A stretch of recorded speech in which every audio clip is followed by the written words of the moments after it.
having a little difficulties with YouTube right now. We can't live stream, but we're on. So, be able to watch this. Okay, everybody ready? All right. Good evening, ladies and gentlemen. Welcome to the July 6, 2026 council meeting between the mayor and city council. The time is now 7:04 p.m. I'll call the roll. Council President Boyer. Here. Councilmember Glenn. Here. Councilmember Ellis. Present. Councilmember Clark. Here. Councilmember Jones. Here. Councilmember Boger. Here. All council members are present and accounted for. Ladies and gentlemen, please join me for Pledge of Allegiance and the opening prayer.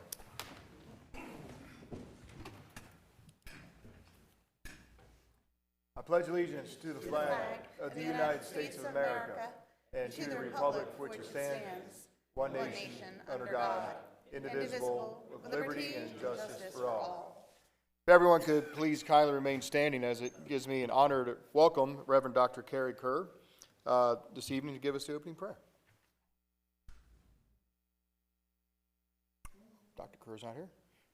Council President, would you like to say a few words? If you will, please pray as I pray in the Christian tradition. Lord, please bless this gathering. Please help us make good decisions.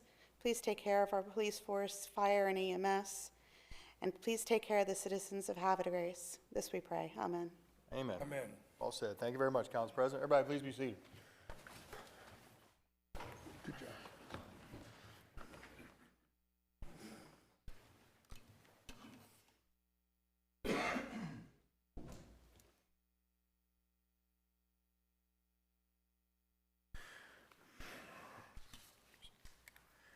We're going to go to item number 5, the approval of the minutes.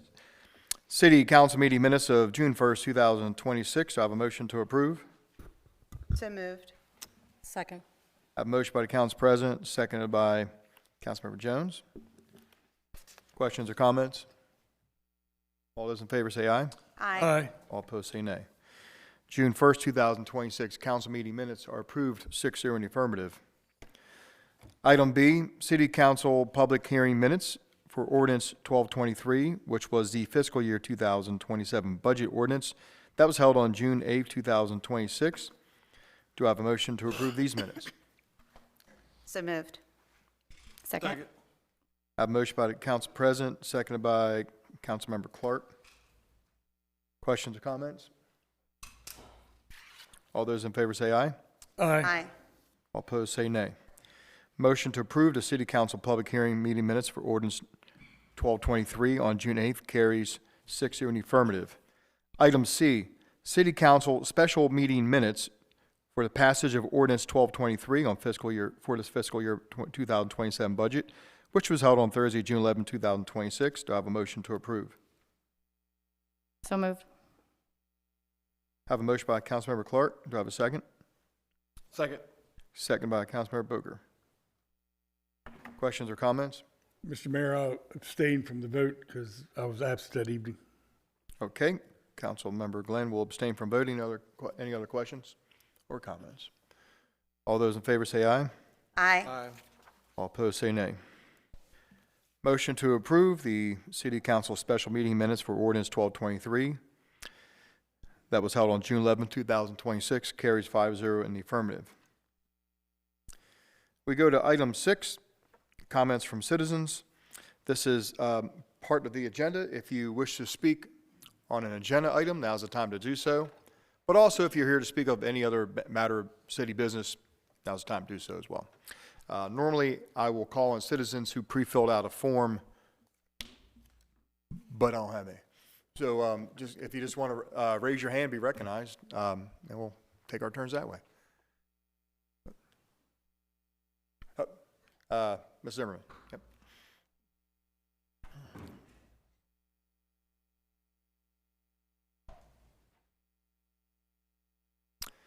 Good evening and welcome. May we please have your name and address for the record. Carol Zimmerman at 211B Seneca Way, Havre de Grace. Welcome, Ms. Zimmerman. Thank you, Mayor and Council and City staff and citizens in the audience and and I guess they're not at home because they can't watch it, but I'm here as a member of the Coalition for Sensible Development in Havre de Grace. It's a citizen group formed almost a year ago. And one area of the coalition's interest is the implementation of provisions of the city's Forest Conservation Act, which I know you have on the agenda tonight, an update to be introduced. But I'm not here to talk about that. I am one of 4 members of the coalition who has appealed the city's approval of the final forest conservation plan for the Legacy subdivision on Bully Rock Parkway and Route 155, which will result in the destruction of 17.7 acres of mature forests. We believe the Legacy's final forest conservation plan should not have been approved as it violated criteria for protection of forests specified in the city code. Nevertheless, at the June 4 Board of Appeals hearing, the petitioners did not have the opportunity to present the merits of our case because the Board of Appeals dismissed our appeal on technical grounds. And despite the setback, we have been fortunate to gain the support of the Chesapeake Legal Alliance, an organization that provides free legal services to individuals and community groups to protect the Chesapeake Bay watershed. And the Chesapeake Legal Alliance was instrumental in obtaining the pro bono legal services of attorney Nicholas Iliff of the Wiley Law Firm in Washington, D.C. And just last week, attorney Iliff filed an appeal to the Circuit Court of Harford County challenging the dismissal of our case by the Havre de Grace Board of Appeals. So, Mr. Mayor and City Council members, in the last few days, we all have enjoyed celebrating the 250th anniversary of the founding of our country. And I think that we all would agree that over the last 2.5 centuries, a system of laws and regulations have evolved that can be difficult for the average citizen to navigate. We don't all have the same resources when we seek to challenge our government, and so it is gratifying to see that an organization such as the Chesapeake Legal Alliance and attorney Iliff are there to help level the playing field. So I just wanted to make the mayor and city council aware of the coalition's actions going forward. So, thank you. Okay, thank you very much. Okay, yes, ma'am.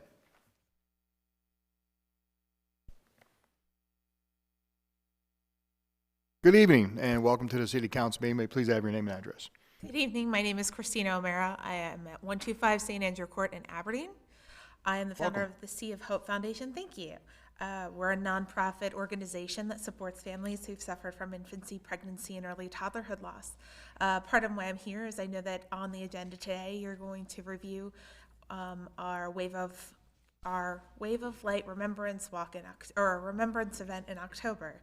And we just had a successful Sea of Remembrance walk at Concord Point Park at the end of May. What we do is we provide families who've suffered from this loss with abilities to cover funeral costs. We offer a bereaved sibling scholarship program, which was the first year we had 2 awardees that we awarded in this academic year, 2 $800 scholarships for continuous education. We'll be opening up applications in the next academic year in September. But in our year of our goals, we want to raise at least $30,000, and because of that Sea of Remembrance Walk event that we held here in Havre de Grace, we met that halfway. So we're very, very excited about that. We offer resources for families, and we are hosting an event in Aberdeen this year, our Mermaid Run, our Under the Sea Bash, and our Tea Under the Sea, and we would love for you to join us. It's a fun, family-friendly event. But I'm just here if you have any questions about the Wave of Light Remembrance Ceremony. So that's just Great. Well, Thank you so any much. questions from the council? Thank you. All right, thank Oh, you. sorry. What was the date again? I'm sorry. So which one, for the Wave of Remembrance Light. Walk? The Wave of Light is on October 15th. October Okay. is Infancy Pregnancy Loss Awareness Month, and October 15th is National Wave of Light. So throughout the entire nation and world at 7 o'clock your start time, you light a candle in remembrance of your little one, and it goes for an hour. And then the next time zone picks up, which makes it a wave. Thank you. Thank you. Okay, we're still under citizen comment. Please raise your hand to be recognized. Questions? Sorry. Any questions from the council members? Okay, we will move on our agenda then. Item 7, appointments. And we do have a new appointment this evening to the Arts Commission, which is pretty cool. And we're going to hand that off to Council President Boyer. I move to appoint Brittany Powell to the Arts Commission. I second. I have a motion by the Council President, seconded by Councilmember Glenn. This is for the appointment of Ms. Brittany Powell to the Havre Grace Arts Commission. Questions or comments? Just a quick Council comment. President. So I can honestly say, throughout her life, Brittany has been a ball of fire and has made a significant impact on multiple issues throughout the city of Havre Grace. We're very excited to have her be interested in the Arts Commission. There's a lot to do and a lot of opportunity, and we are really looking forward to getting her in on the action. So that's it. Thank you. Thank you very much, Council President. Any other questions or comments? Okay. Well, Brittany, I for one am very happy that you joined the Arts Commission. So thank you for your time. We appreciate it. If the council approves it. I don't want to jump the gun here and assume anything, but anyway. Okay, we have no more further comments, and this is for the appointment of Ms. Brittany Powell to the Arts Commission. All those in favor say aye. Aye. All opposed say nay.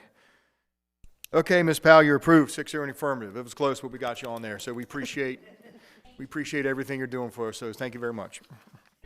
That's an active commission. So, okay, we're going to go to item 8 this evening, and item 8 is actually something I've been waiting for. It's very difficult nowadays to get very good officers. Well, first of all, it's difficult to get anybody one police officer sometimes. It's a very hard job. It's a dangerous job. Most often it's a very underappreciated job. But the men and women who choose that profession and to dedicate themselves often find themselves in front of a very grateful community and city. And we're very happy this evening to welcome our newest addition to our police department. And in a few minutes, I'm going to swear this officer in and allow her to say a few words, if she so chooses. But also know that she's here with some support from her fellow officers here this evening. So again, from time to time, when we get a new officer who joins the Havre Grace Police Department, we always would like to introduce this officer as we swear the officer into her job and get to meet the public. So I'd like to call forward our newest officer, Miss Jenny Irway, and Council President, would you like to join me? Thank you.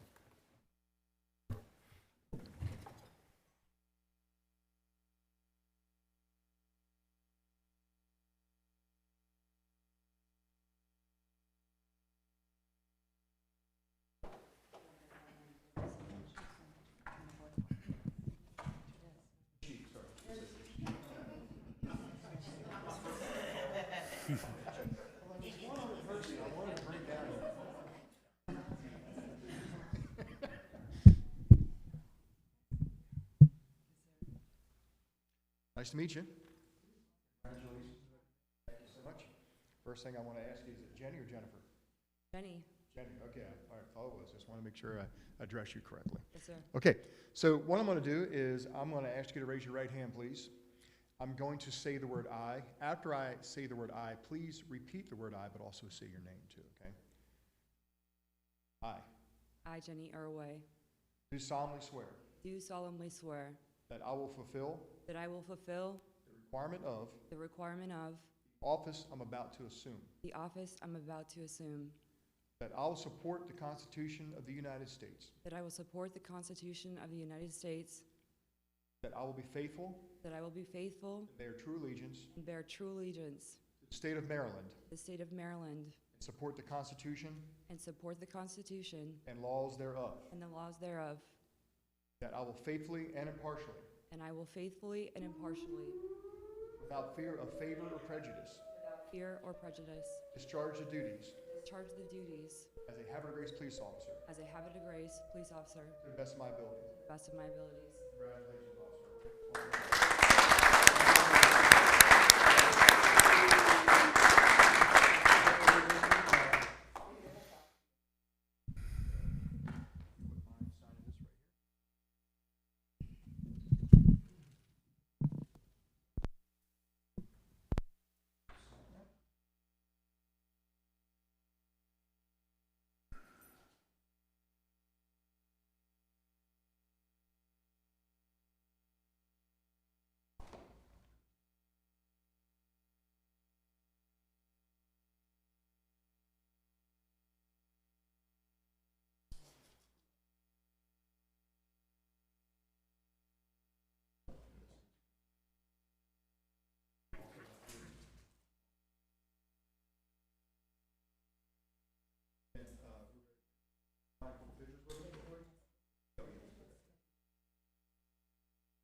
We will move on to number 9 on this evening's agenda, which is recognitions. This evening, we have no recognitions.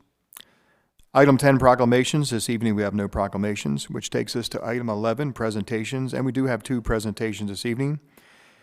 In the first presentation, item A is going to be composting program and Tide Park Food Forest, and I'd like to call forward the Green Team members.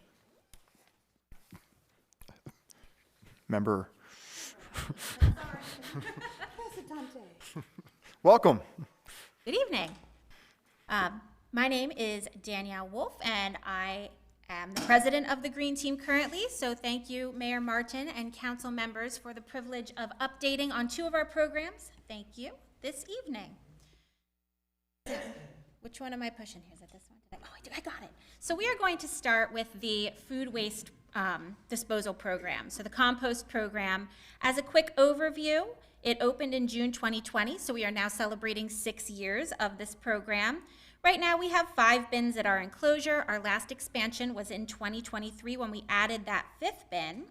These bins are located at Hutchins Park and are open daily from 7 a.m. to 7 p.m. So anytime during those hours, our citizens are free to come and drop off their food scraps. There is education both there and on the Green Team's website about what should and should not be included in the bins, but they can take a lot more than you can compost at home, and also pizza boxes, which I'm gonna get the plug in for right up front.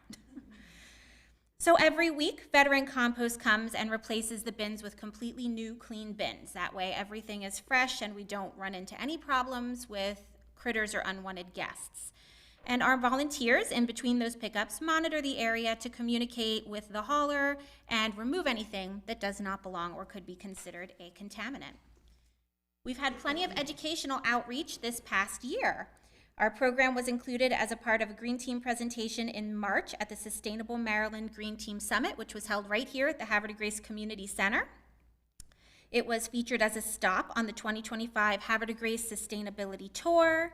It has served as a model, and this is very exciting to me, for a new initiative that is being implemented by the City of Bel Air that I believe is opening soon if it has not already. And additional education about the program is distributed on social media, email, the website, and at Green Team events, as well as through signs at the enclosure. One thing I failed to add to this particular slide is that we were a stop during the representative tour from America in Bloom last summer as well. So that brings us to how the program is actually doing, and we'll get into the numbers here for a moment. I can't read them on mine, so I'm going to squint and look at the television for this. I have the last 3 years up here. We set a goal every year since the program started so that we could see where things leveled off and at what point we need to be concerned that we're promoting more, just making sure we're keeping everything on track. So in the earliest years, we would surpass the goals just very quickly. I believe our first goal was 12,000 pounds, and we nearly doubled it going right in. So in 2023, we were at 42,000 pounds as our goal, but we brought in 55,000. So in 2024, we went up to 48,000, brought in 56. So by 2025, we got to 54,000. I think this goal is maybe the right goal, at least for now, because we passed that with 55,225 pounds. So I set the same goal for this year to see if that holds. And so far, for January to May, we are on track. On track for that 54,000 pound goal would be 22,500 pounds. The enclosure has collected 23,310 pounds of food scraps.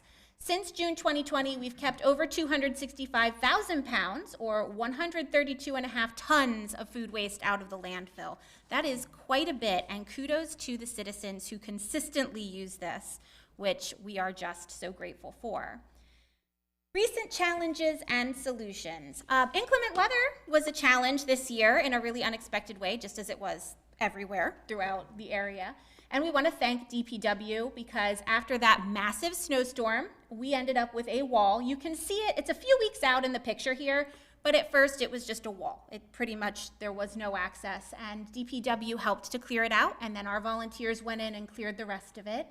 So we're requesting continued DPW support in future events, although we really hope that last year's event won't happen again for a little while. And a good problem to have, a more interesting problem is that occasionally the bins fill up before their scheduled pickup. This doesn't happen a lot, and we're keeping track of it. Most recently, around the holiday season, we had this happen a couple of times. January was the most recent. We called in an extra pickup, but we are monitoring that to see if perhaps future expansion to a sixth bin might be warranted. So far, the numbers are not bearing that out, and fortunately, veteran composts are wonderful to work with. They will come out on an emergency basis to make sure we're not overflowing or causing a mess of any kind. So finally, for this program, our proposed next steps and expansion, we're just requesting continued city support. Again, some numbers here. Right now, we pay $3,600 annually for 5 bins at the enclosure. And for 2025, at $117 a ton in tipping fees, we avoided $3,230 in tipping fees. So the difference in cost between the landfill for that same material is about $370 for the year, and the impact of keeping all of that out of landfill is incredibly valuable. Our citizens and the environment benefit from this program. In landfills, food waste is responsible for an estimated 58% of fugitive methane emissions per the EPA. And we also keep other landfill space available by reducing what is going in. So we also want to mention that we welcome the city's commitment to expanding the program to a second location on the Hill, and we continue to seek a location actively and hope to have some good news there soon. Before I move forward, that is all for the composting program section. We really appreciate the support of the council and the mayor and the citizens in keeping this program so successful. Does anyone have any questions on this part? Any questions? Councilmember Jones. Yes, thank you so much for sharing this. I was here when you first came in 2023. Your hair is great, looks great, by the way. I love that style. But it was great to see on the educational outreach, really the work that's being done is being recognized by the state. That's really exciting, so kudos to you and your team. One thing that I have, when you say find a second location on the Hill, whereabouts are you kind of looking? Is there a particular area that you're focusing on, or you're just kind of keeping your eyes open? There is. So we are keeping eyes open, and we've been bouncing around to a few places because location, I think is absolutely what makes our downtown so successful. Right now we have the attention of and are hoping to get approval from Weiss Markets to put something somewhere in their lot. But I cannot quite speak for where we are in that process because you know how things get when you have a larger corporation. You get a couple steps and then you hear nothing, and then you know. So that's where we're pushing forward in the hope. So if anybody has contacts at Weiss Markets, let them know that this is an awesome program. We'd love to bring them into the fold because they have commitment to sustainability in the community as well, and we think it would be a good match. Council President. So the other thing I want to point out too is we are diverting a large amount of product going in. But the great part about it is it's also becoming fertile ground. Correct. That can be I don't have a turn darn. So the problem is, the good thing is, we're diverting a large amount of waste from the landfill, but the incredible part is that it's not going to waste. It's actually going to be, it's beneficial soil that's put back into the environment. So it's a win-win on every part of this. So thank you very much. Well, thank you, and absolutely. I failed to mention that, I was trying to keep this fairly short and just skip over one of the most important details, but yes, that those nutrients are recaptured. Veteran Compost makes it into their products. So your food here goes all over, all over the region as compost, which is awesome. So, I have one quick question. And if you mentioned this already, forgive me, I was like so focused on your slideshow, but I saw the cumulative collection of weight, about 132 tons since 2020. Do you have an idea or of how many contributing unique users there are to the program? we do not. So we have tried over time to figure that out, but because it's, open and we don't have any sort of surveillance or sign-in process, because we want people to feel comfortable using it, we haven't been able to capture that. I will say our totals each month are fairly consistent over time, and every month we're seeing about 4,400 pounds to 5,500 pounds coming in. So the other thing is every household is a different size. We tried at one point to have a bunch of people weigh their waist and be like, could we figure a number out from this? And the answer was no. The difference from household to household was massive. So that's a statistic that's tough to capture. Now, if anybody here ever has a good idea about how we might, I am all ears. Please contact me because I would love to do it. The only reason I ask is, the only reason I ask, like my mind's thinking, I support it 100%, and I'm just thinking, watching it grow, Yeah. and then I'm wondering, if there's any way to capture data, like how many new users you get, or I guess it would be impossible to figure out, the average household creates this much, because every household's different. But anyway, my mind was just thinking like, always about how to make it grow and get more people and stuff like that. So And that's why I asked. especially as we expand, that is something I think for us to consider, so we can look at how we're capturing the data. Because right now we're capturing the data for what is hauled and how often we're finding the bins full and things like that. But we could always be capturing more. Bill, this would be a really good topic to include in the Citizen Connection as well, so that people are aware of it. Absolutely. The bad thing could potentially be that people are want to use it, and then we have not enough room. So it could be a good and a bad at the same time. Sure. Councilmember Jones? I think that's a really good point, Mayor. And one thing I was going to say is maybe we can survey the community, and that would give us some data to find out who's using it and how they're using it. And to Council President Boyer's, maybe putting that survey in the newsletter would be a good way. But a survey would give us some baseline data to start with. I love that idea, so I would be happy to chat on that further anytime. Cool. Great. Well. All right, well, I'll move on to the food for us then, and I will try to keep this one brief as well.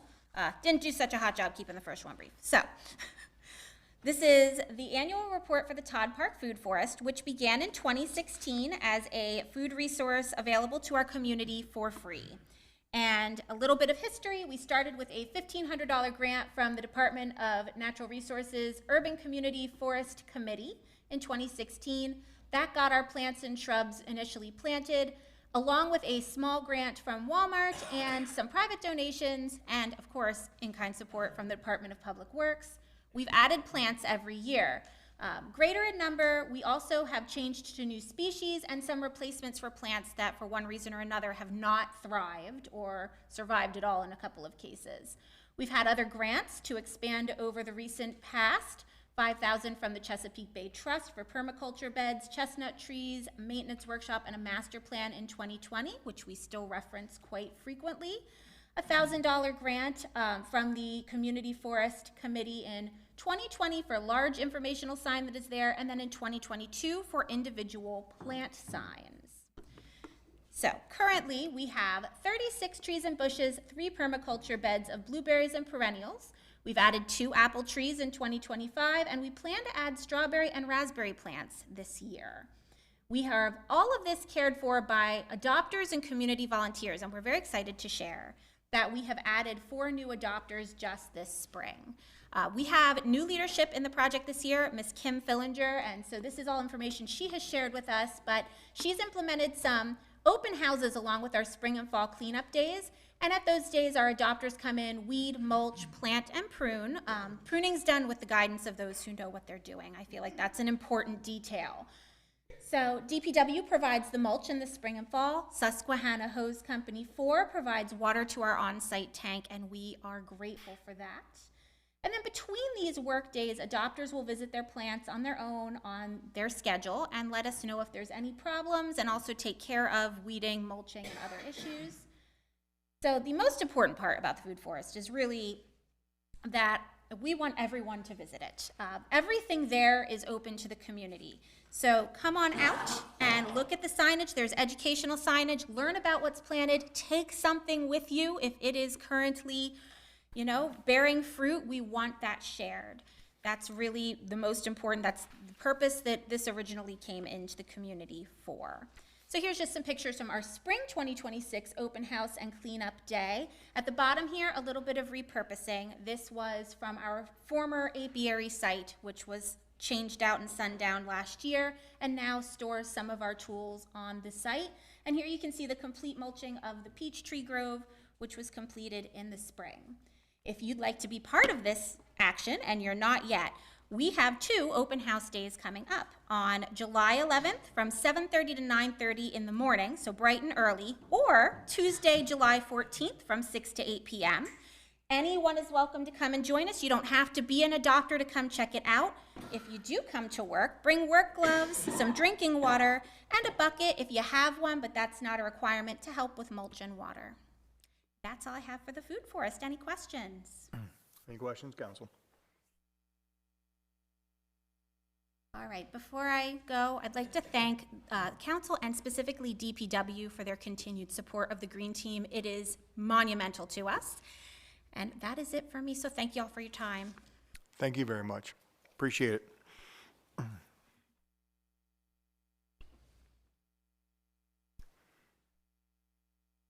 Okay. Also, we're still under presentations, item 11. And we do have one more presentation. It is item B, special presentation by the Maryland Special Olympics.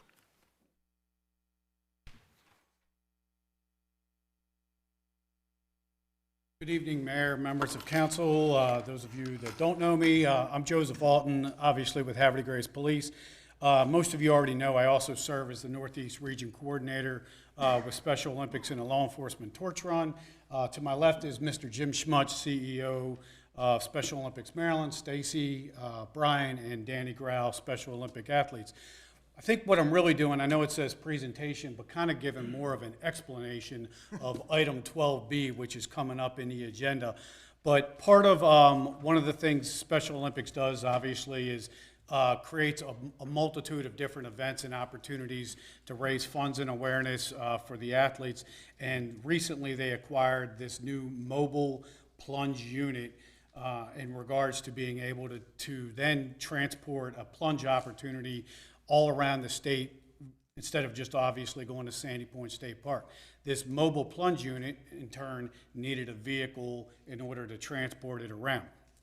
Through the law enforcement torch run, my position, we happen to have another entity that we're partners with that just so happened to have said vehicle, but we're unable, because of internal issues with their side, to donate it directly to Special Olympics. It's where the city of Havre Grace comes in, great partner. I reached out literally to a quick conversation to Dr. Ritchie, and next thing I know, government is amazing because it happened. And we are able to obviously acquire said vehicle, but then in turn arrange through a resolution, which is coming up 12B in the agenda, to then donate the vehicle back over to Special Olympics, and then they'll be able to transport the mobile plunge unit, which I'm certain we have a ton of special events here in the city of Havre Grace that I think I could probably have a conversation or two, and we might actually see it here. So that was the quickest explanation I think I could give. I'm going to turn it over to my dear friend Jim, and then, yeah. I'll go quickly. My name is Jim Schmutz. I'm the president and CEO for Special Olympics Maryland, and I'm here with 3 athletes. You guys want to just announce yourselves? Stacy Hall, Crawford County. Brian Parks, Harford County. Danny Grau from Harford County. And our official audio-visual guy. I'll try to be brief. I just want to thank the city of Havre de Grace for everything that you've done. Joe, Chief, we have a long tradition of support from law enforcement across the state of Maryland, dating back to 1986 with the law enforcement torch run. Joe Alton serves on our executive council, is just an exceptional leader among law enforcement in the state of Maryland, and we're so proud that he's had such a long tenure. I started in 2013. When did you start? Good question. You've been here since as long as I've been here. So, it's been around a while. So the other thing is, so I want to thank Joe, Chief. I want to thank the council. We also have in our presence a number of super plungers. Those familiar with the super plunge, 24 plunges in 24 hours. Stacy and Danny are super plungers, and one of your fellow council members, Matthew Ellis, is coming back again this time for this second year, correct? Yes, sir. So the support, we talk about building interactive, inclusive communities of dignity and respect through Special Olympics. There's no greater demonstration that's happening tonight based on your commitment to giving us the opportunity to have this vehicle. And to your point, we will make arrangements to bring it's called the Plunge Patrol. We will bring it back up here and identify an opportunity for us to have it in the community so that we can demonstrate that in person, invite the community out to share in what you've been able to give us as we transport it across the state. So on behalf of our athletes here, we just want to say thank you. Thank you, guys. Thank you, guys. Thank you very much. You're welcome. I guess I'll wait till 12B to actually hand on the keys, or, yeah. Well, they can always hand it back if we don't approve it. Yeah, exactly, right. Thank you. Appreciate it.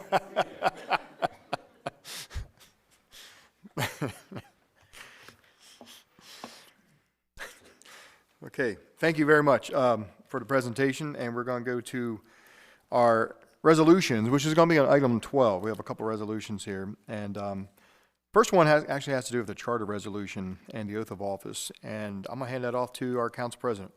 Mayor, I move to introduce charter resolution concerning amending sections 53 and 54 pertaining to the oath of office.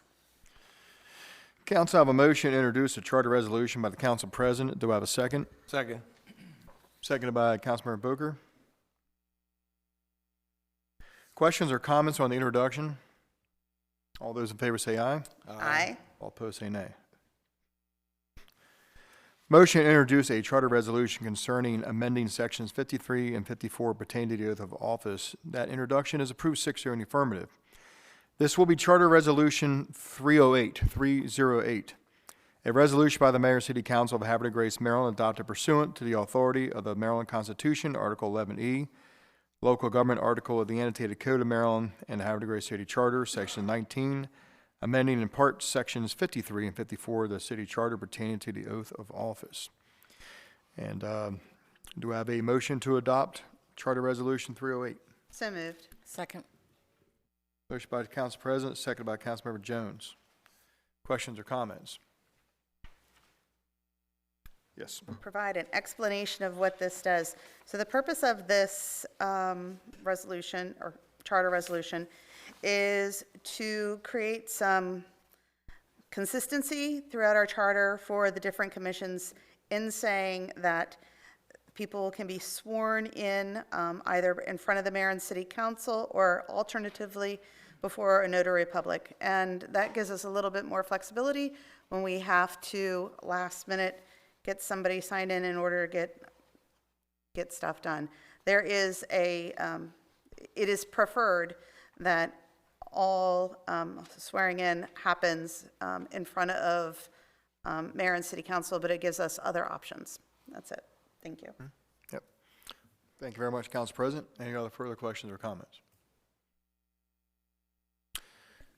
Okay, this is a charter resolution. This is Charter Resolution 308, and this is a roll call vote. Councilmember Glenn. Yes. Councilmember Clark. Yes. Councilmember Ellis. Yes. Councilmember Jones. Yes. Councilmember Boker. Yes. Council President. Yes. By roll call vote of 6-0 in the affirmative, Charter Resolution 308 is adopted. And we will have a public hearing on this. We have a calendar requirement on this. We have a public hearing on Monday, August 3rd, 2026 at 7 o'clock. So the first council meeting in August 3rd, will be a public hearing on this charter amendment because this charter amendment requires that we wait 21 days between public notice and a public hearing. So August 3rd. Okay, item B. We have a calendar resolution, and I'm going to hand this off to Councilmember Clark. Thank you, Mayor. I move to introduce calendar resolution concerning declaring surplus property to Special Olympics Maryland. Second. Council, I have a motion by Councilmember Clark, seconded by Councilmember Glenn. This is a motion to introduce a calendar resolution concerning declaring surplus property to Special Olympics Maryland. This is an introduction motion. Any questions on the introduction? All those in favor say aye. Aye. All opposed say nay. Motion introduced. The calendar resolution carries 6-0 in the affirmative. This will be calendar resolution 2026-08, 2026-08.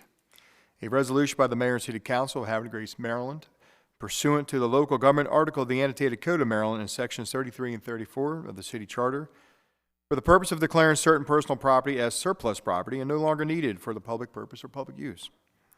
Council to have a motion to adopt calendar resolution 2026-08. So moved. Second. I have a motion by Councilmember Booker, seconded by Councilmember Glenn. Questions or comments? I'd like to say something. Councilmember Clark. I just want to say, for this to be my first resolution that I wrote as a council member, it was very empowering, and I really enjoyed doing it. I've been part of the Special Olympics torch run. I've gotten to come to the ceremonies before. It's such an amazing opportunity. My fellow councilman here, Matt, has sucked me into doing the plunges this year, so I'll see you there in the freezing cold water, and I'm all for it. So I'm really excited that this worked out, and I'm very honored to have been a part of it. So thank you. Thank you very much, Councilmember Clark. And any other questions or comments? Councilmember Glenn. As I understand it, for the public, there's no cost to the city, there's no liability to the city, but more importantly, it's a win-win for the Special Olympics. Thank you very much, Councilmember Glenn. Any other further questions or comments? Okay, we're going to do a roll call vote. Roll call vote on calendar resolution 2026-08. Councilmember Clark. Yes. Councilmember Ellis. Yes. Councilmember Jones. Yes. Councilmember Booker. Yes. Council President Boyer. Yes. Councilmember Glenn. Absolutely, yes. With a roll call vote of 5 yeses and 1 absolutely yes, City Calendar Resolution 2026-08 is approved by council. Thank you very much, council. Well done. You guys have a truck now.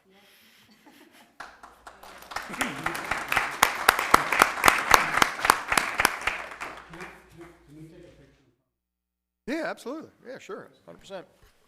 Hey, get Liz down there. Get Liz down there.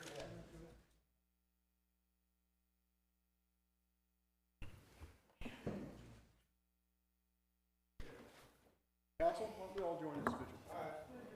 Or we could stand here behind. That's all right, that's all Are you right. okay? Huh? I get it. We'll get one like that, and then we'll get one everybody.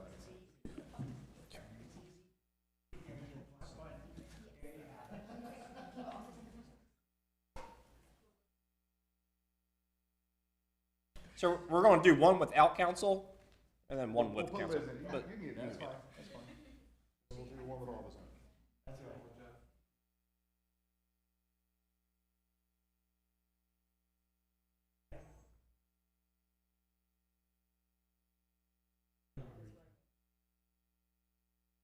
all right, don't go. Oh, wait.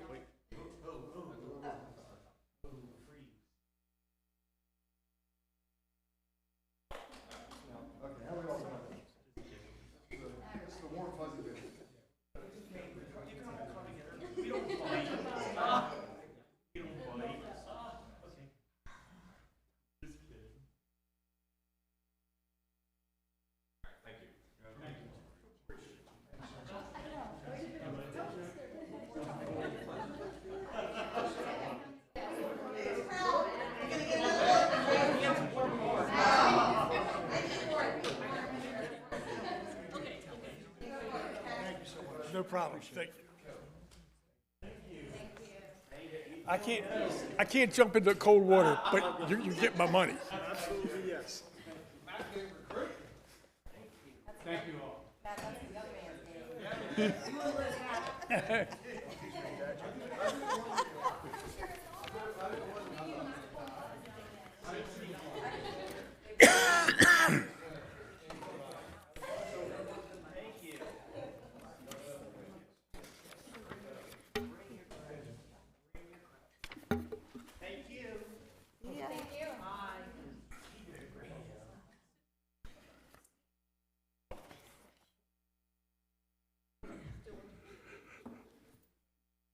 I don't think we're going to make anything more exciting than that, I'm sorry.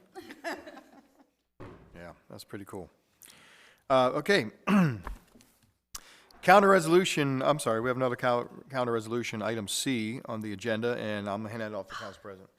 This is going to be just as exciting. So I move to introduce a calendar resolution concerning the approving a memorandum of understanding with the Havre Grace in Bloom.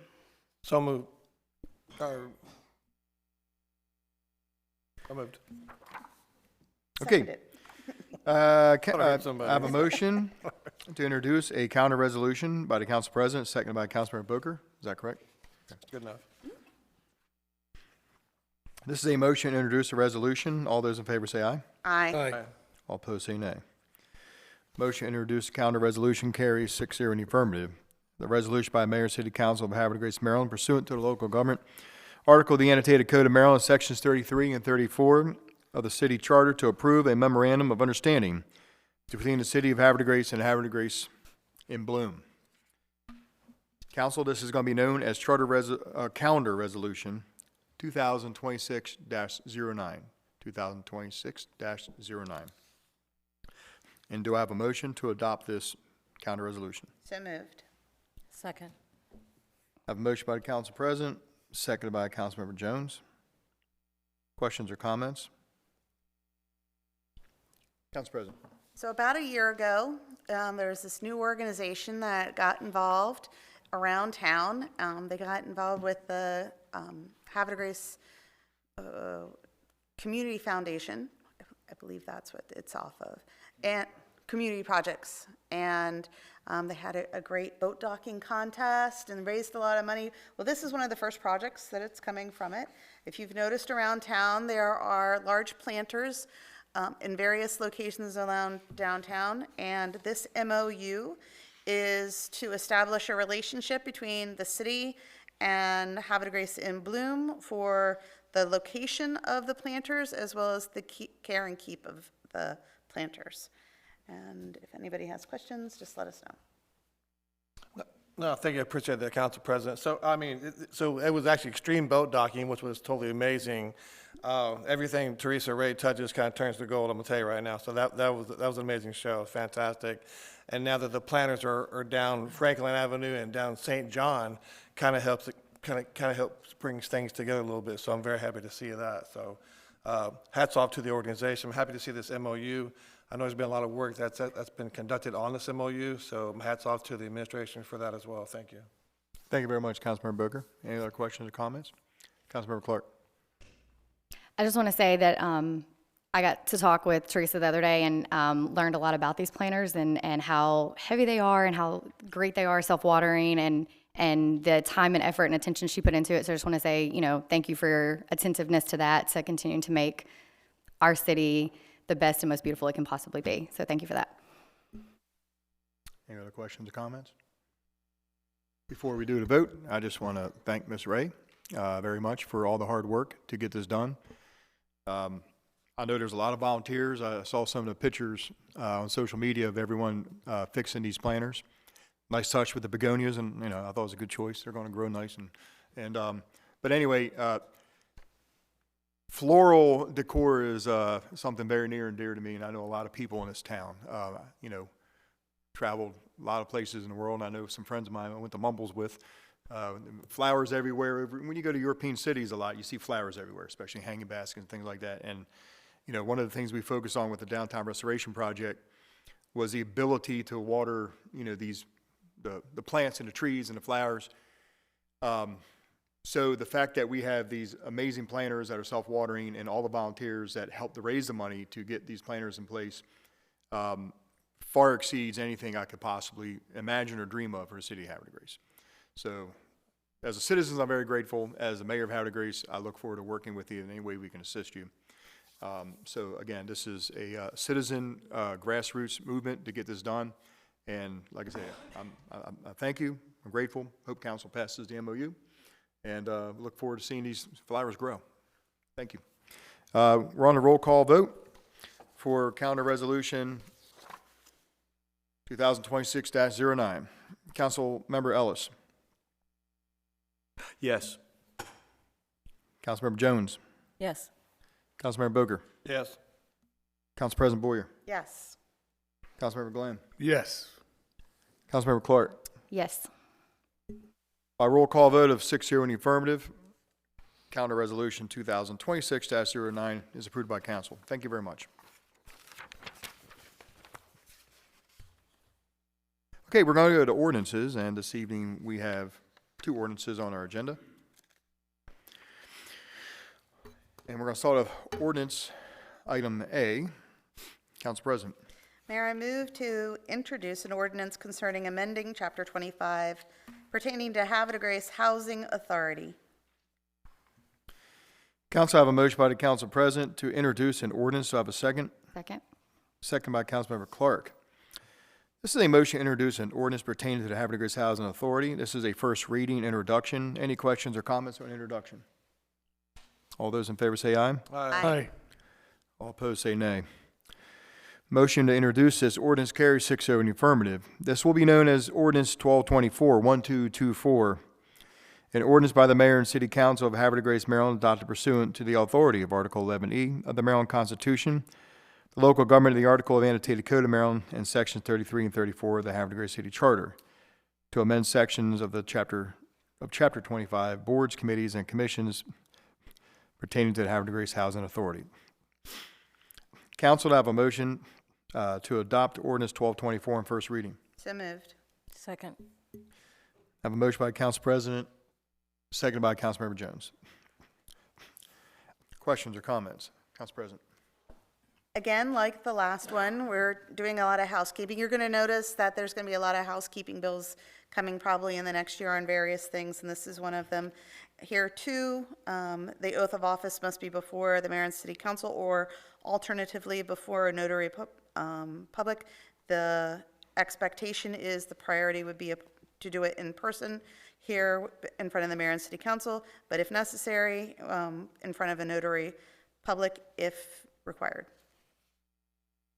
Thank you very much, Council President. Any other questions or comments?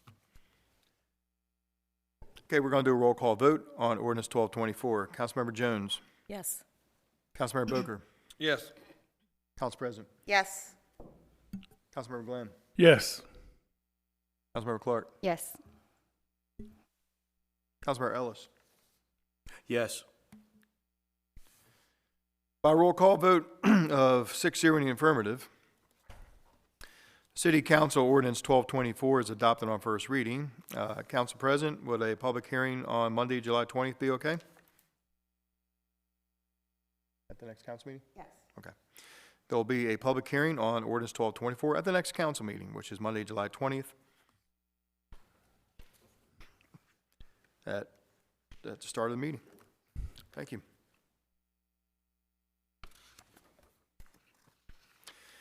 Item B, Councilmember Jones. Thank you, Mayor. I move to introduce an ordinance concerning repealing and replacing City Code, Chapter 81, Forest Conservation, in the first reading. Council, I have a motion by Councilmember Jones to introduce an ordinance. Do I have a second? Second. Second by Councilmember Clark. This is a motion, this is an ordinance that deals with repealing and replacing City Code Chapter 81, Forest Conservation. It's a first reading. This is an introduction. Any questions on the introduction? All those in favor say aye. Aye. All opposed say nay.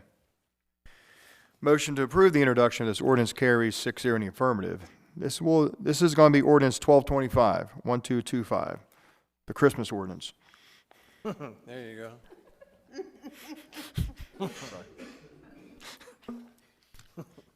Does it include Christmas trees? It's easy to remember. Trees, Christmas tree, ordinance 1225. Okay, all right. That's good. Sorry, everybody. Yesterday was a long day. Sorry. You know, you know. All right. If you know, you know. That's right. Okay. An ordinance by the Mayor and City Council of Havre de Grace, Maryland, adopted pursuant to the authority under Article 11E of the Maryland Constitution, the local government article of the annotated Code of Maryland, the natural resources article of the annotated Code of Maryland, and sections 33 and 34 of the Havre de Grace City Charter to repeal and replace City Code Chapter 81, Forest Conservation. Council to have a motion to adopt ordinance 1225 on first reading. So moved. Second. I have a motion by the Council President, seconded by Councilmember Booker. Questions or comments? Councilmember Jones? Just briefly, these changes align with state law, and there are some considerations that are specific to Havre de Grace. Thank you. Councilmember Glenn? Yeah, as I understand it too, the model was designed by the state for this legislation. So when you look at it, it's like 30-some pages, but it's because we're following the model that the state gave us. So, that's why it's so long. Thank you, Councilmember Glenn. Council President? I just want to say that this ordinance updates our code to meet the Maryland's new forest conservation standards and ensures that the development in Havre de Grace is planned responsibly. It prioritizes keeping forests in place, requires meaningful replanting when clearing is unavoidable, and gives residents a straightforward way to see how forest resources are being protected as projects move forward. It's a practical step that supports growth while protecting our community's long-term health. Thank you very much, Council President. Any other further questions or comments? It's our first reading on ordinance 1225. Roll call vote. Councilmember Booker? Yes. Council President? Yes. Councilmember Glenn? Yes. Councilmember Clark? Yes. Councilmember Ellis? Yes. Councilmember Jones? Yes. A roll call vote of 6-0 in the affirmative. Ordinance 1225 is adopted on first reading, and we will have the public hearing on Monday, July 20th, at the next council meeting, if there's no objections. Okay, thank you. Item 14 on this evening's agenda, old business. This evening we have no old business. And item 15 is special events. We have 5 special events. Council President, how would you like to handle these special events? I'd like to have them together as one vote. Okay, we'll do it by consent calendar. So we'll hand it off to Dr. Ritchie for the introductions of these events. Thank you, Mayor. Council, for your consideration are 5 events this evening. The Pride of Baltimore 2 Port Visit, September 4th through 7th, 2026. The time is still to be determined, but it will be at the dock at Hutchins Park. The second event is the Havre de Grace Oktoberfest, October 10th, 2026, with a rain date of the 11th. It will run from 12 p.m. to 7 p.m. at Concord Point Park. The special event number 3, the Wave of Light Remembrance Ceremony, October 15th, 2026, from 6 p.m. to 8:30 p.m. at Concord Point Park. The fourth event is Out of the Darkness Walk, November 7th, 2026, from 9 a.m. to 12 p.m. at Tidings Memorial Park. And the fifth event is the Havre de Grace Mother's Day Market, May 8th, 2027, 10 a.m. to 4 p.m. at the 400 block of Franklin Street. Thank you. Thank you very much, Dr. Ritchie. We're going to do this as a consent calendar. Do I have a motion to approve these events? So moved. I have a motion by the Council President. Do I have a second? Second. Second by Councilmember Clark. Questions or comments? All those in favor say aye. Aye. All opposed say nay. Motion to approve the aforementioned events carries 6-0 in the affirmative. We are now going to go to item 16, Director's Report. Dr. Ritchie, Director of Administration. Thank you, Mayor, Council, colleagues, citizens here, and who will eventually watch the recording at home. So I do want to start by offering my congratulations to Officer Irway. Being a police officer today is very challenging, and there is fierce competition and recruitment for those people.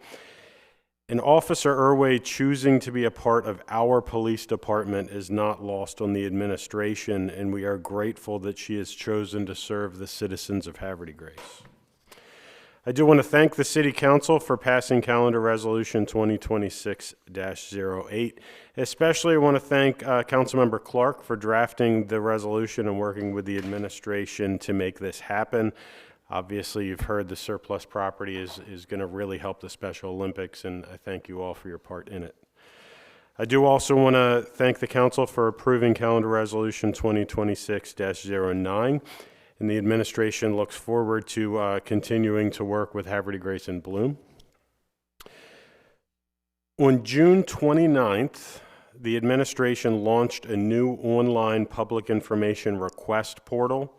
The system simplifies the submission process for public information and significantly improves staff response times. So by accelerating the review, redaction, and delivery of records, the new portal saves City of Havre de Grace taxpayer dollars, and it also reduces out-of-pocket costs for requesters that are submitting complex inquiries requiring more than 2 hours of staff time. So the portal is located in the exact same place that the previous request form was. So you go to the city's website, you click on departments, then administration, then public information requests, and it takes you right to the new portal. I do also want to comment about the Green Team's potential second composting site. I have been in contact with Weiss Markets, the management there, as recently as last week about that. While they haven't officially committed to anything, the conversation was very optimistic, and I am optimistic that we'll be able to get to some common ground. Having a composting site sounds like it even fits with some of their goals and objectives that they have as an organization. They already do compost some of their food waste as well, and one of the things we've been talking about is how to make sure that these are two separate things. So I'm optimistic that we can get there, and I'm currently working with their management to try and assist. It's very exciting. Thank you. You're welcome. It really is. And I would like to just close by thanking the Police Department, Public Works, City staff, the Susquehanna Hose Company, the Havre de Grace Ambulance Corps, and all of the many amazing volunteers that work so hard to make our Independence Day celebration such a success. It was a wonderful time. It was great seeing everybody out there enjoying themselves. But an extra big shout out to DPW for getting that mess cleared up from the storm so we could actually get out there and celebrate. That was really impressive. Thank you, Joe. I know you were out bright and early. I know your team was out bright and early. I know the contractors we work with were out bright and early, and we just greatly appreciate that level of commitment. So thank you. And that concludes my comments for the evening. Thank you. Thank you. The mayor had to step away. Mr. Jeff Goins, Director of Planning, please. Good evening, council. So for the month of June, we had 98 permits that were applied for, and I think, which may be a record, 57 new construction, 5 single-family homes in Bully Rock, 2 single-family homes in Scion Hill, 2 single-family homes downtown, 5 townhomes in Bully Rock, 16 townhomes in Greenway Farms, and then 26 condos in Bully Rock Parcel N. And then on the same note, for the fiscal year of 2026, we had 200 new construction permits, which I think is the first time we've ever hit 200. So we are definitely growing in the city. We had 14 renovations and additions, and then 27 other permits, things like sheds, solar panels, and other minor permits. And then another note, in terms of MGO, our online system, we're now accepting code enforcement complaints online. So citizens can go online, submit a complaint. They can track those complaints throughout the process, see the status, see the inspections. They can be submitted anonymously, so if folks don't want to provide their information, they can do that. They may not be able to track the progress and receive like email notifications if you're anonymous. So that's only one little drawback to being anonymous, but otherwise you can put your information and receive updates and track those online. And then for our hearings, we do not have any items for the Planning Commission in July, and for August Board of Appeals, we have just one item, and that is a home occupation at 102 Bluebill Court. It's a food cottage business. And that concludes my report. If I may ask a quick question about the code enforcement online. So when somebody puts in a complaint, if nothing is done within I don't know, what is the period of time that would be reasonable before they put in another complaint? So if they put in a complaint, then we will receive notification, and then staff will go out and do an inspection and determine whether or not there's a violation. If there's not, we just close the case. If there is, then we continue forward with the process and issue a notice of violation, and eventually a civil citation, go to court, the whole process. So they'll be able to track the status through MGO. It's our system we use for the permits and the site plans.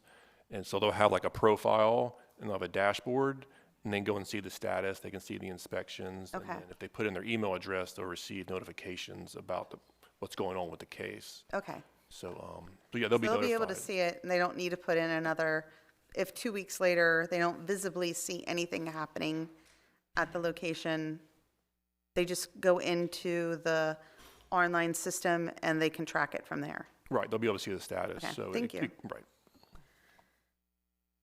And Mayor, would you like to? Okay. Thank you very much, Mr. Goins. Appreciate it. Thank you, Council President. We're going to go to Mr. Abdi, our Director of Finance. Thank you, Mayor. Good evening, sir. Good evening. As well as council members, good evening, and those folks who are joining us today, citizens, good evening. Before I get started, last week is the start of our budget year, so I'd like to wish everybody a happy new year, a fiscal new year, or should I say also a budget new year. For a person who's doing personal financing, personal budgets, if you own a small business, we wish you a productive and budget-wise good season. Now, we started the fiscal year July. So it's early, so we're still in fiscal year 26. We did what's called a preliminary close for the fiscal year 26, anticipation of closing the books within our 90-day period. So we're anticipating doing a lot of journal entries and booking, making sure at least our balance sheets and income statements are validated and assured by our financial auditors, which we are expecting around late August. So the numbers I'm going to give you today is for the financial condition of our three funds as of June 30th, 2026. Starting off with the general fund, the fund balance since the last reporting has increased 933,100 since my last reporting. Current fund balance currently stands at $4,060,200. The beginning balance has not changed, so it will not change since we've completed our, preliminary close.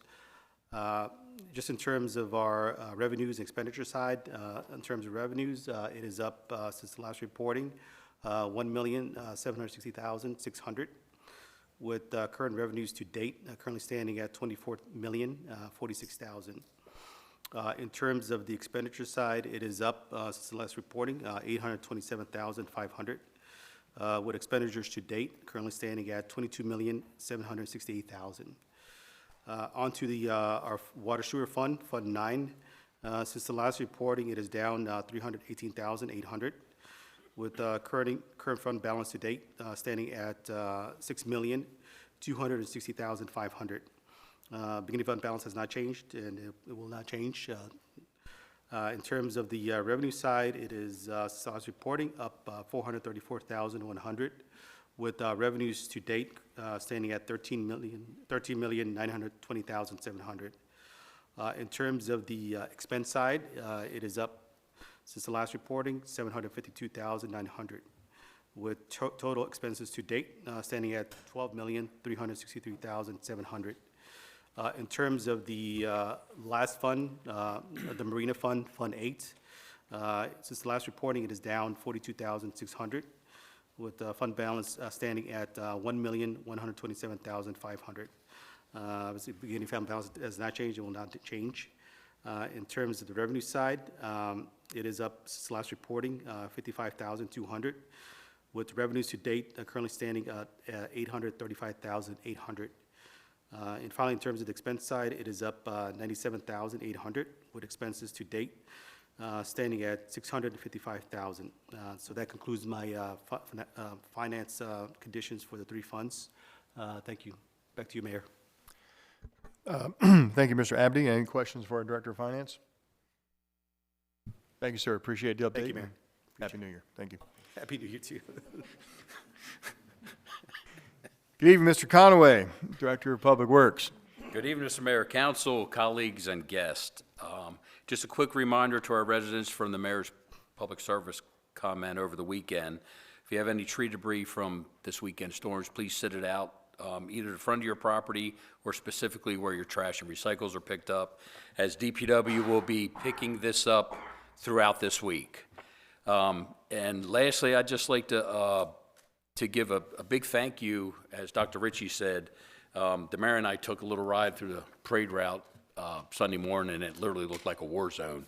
And, I'd just like to personally thank Mark Jolly and his crew from Havre Tree Experts, John Donaldson and his crews from JD Lawn Services, and of course our DPW crews. Without the collaborative effort from these three entities, the parade would have been hard-pressed to go on. So big shout-out to all involved, and that concludes my report. Thank you, Mayor. Thank you, Ms. Conaway. Also, just wanted to, for the same information that we put on our website, but we're still picking up tree branches this week, correct? So if any citizens that don't live on Union Avenue or Congress, which were the parade routes, just whatever branches you have in your yard, if you can neatly put them by the curb, not like out in the street, but like by the curb, we'll come and pick them up, right? Right. We're still going to do that, so yeah. Yes. So we're still in the cleanup phase, so any large branches or debris, yeah, thank you, so. We'll clean it up, we'll get it, thank you. Thanks again, Mr. Conaway. We're going to go to our Chief of Police, Chief Crass. Good evening, Mayor, Council, citizens. Just wanted to start by saying I was extremely proud of all of our officers. They worked hard this weekend. We had First Fridays. It was a very hot event, and then that transitioned into Sunday. They were dealing the same thing with branches and wires and everything, and then parking and the parade. And then unfortunately, we weren't able to have the fireworks, but anyway, I was still extremely proud of all of our officers. I thought they did a great job. The last thing I wanted to mention was that we recently went and partnered with APG FCU.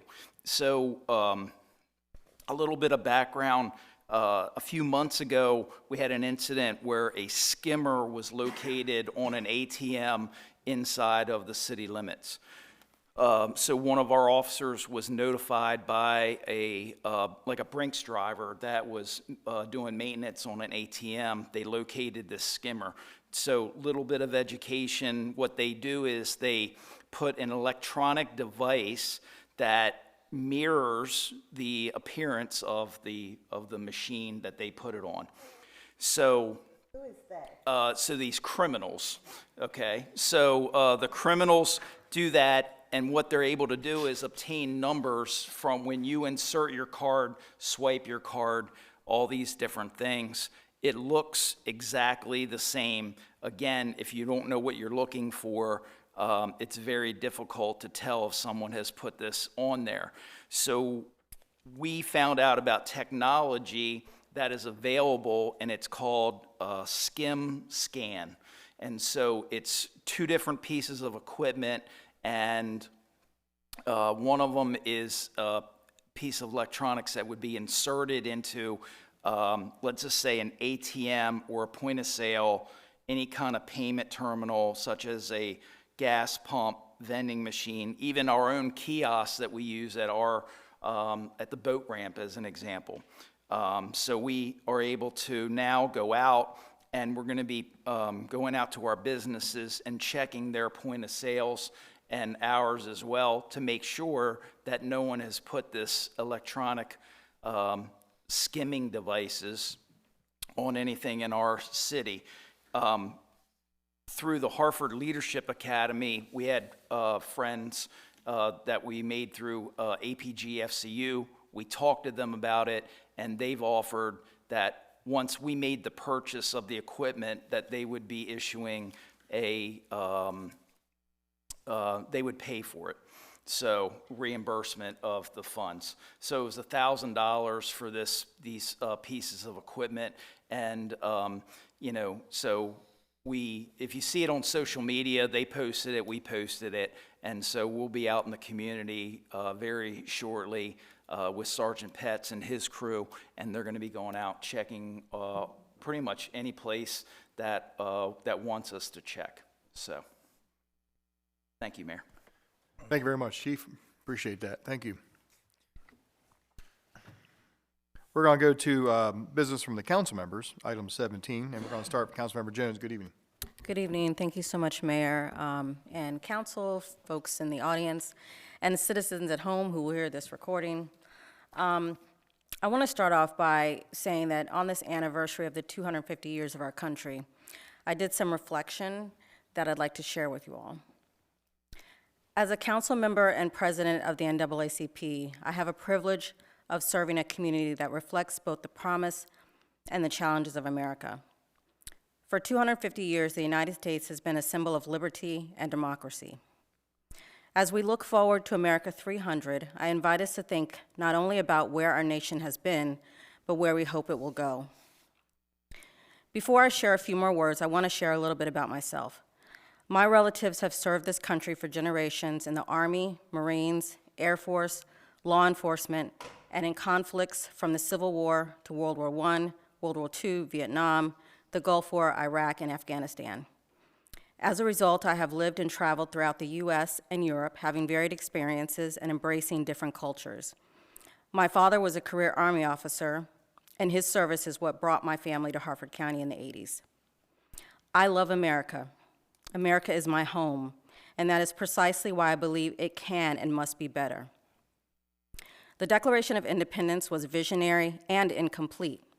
The creators and signers were innovative and flawed.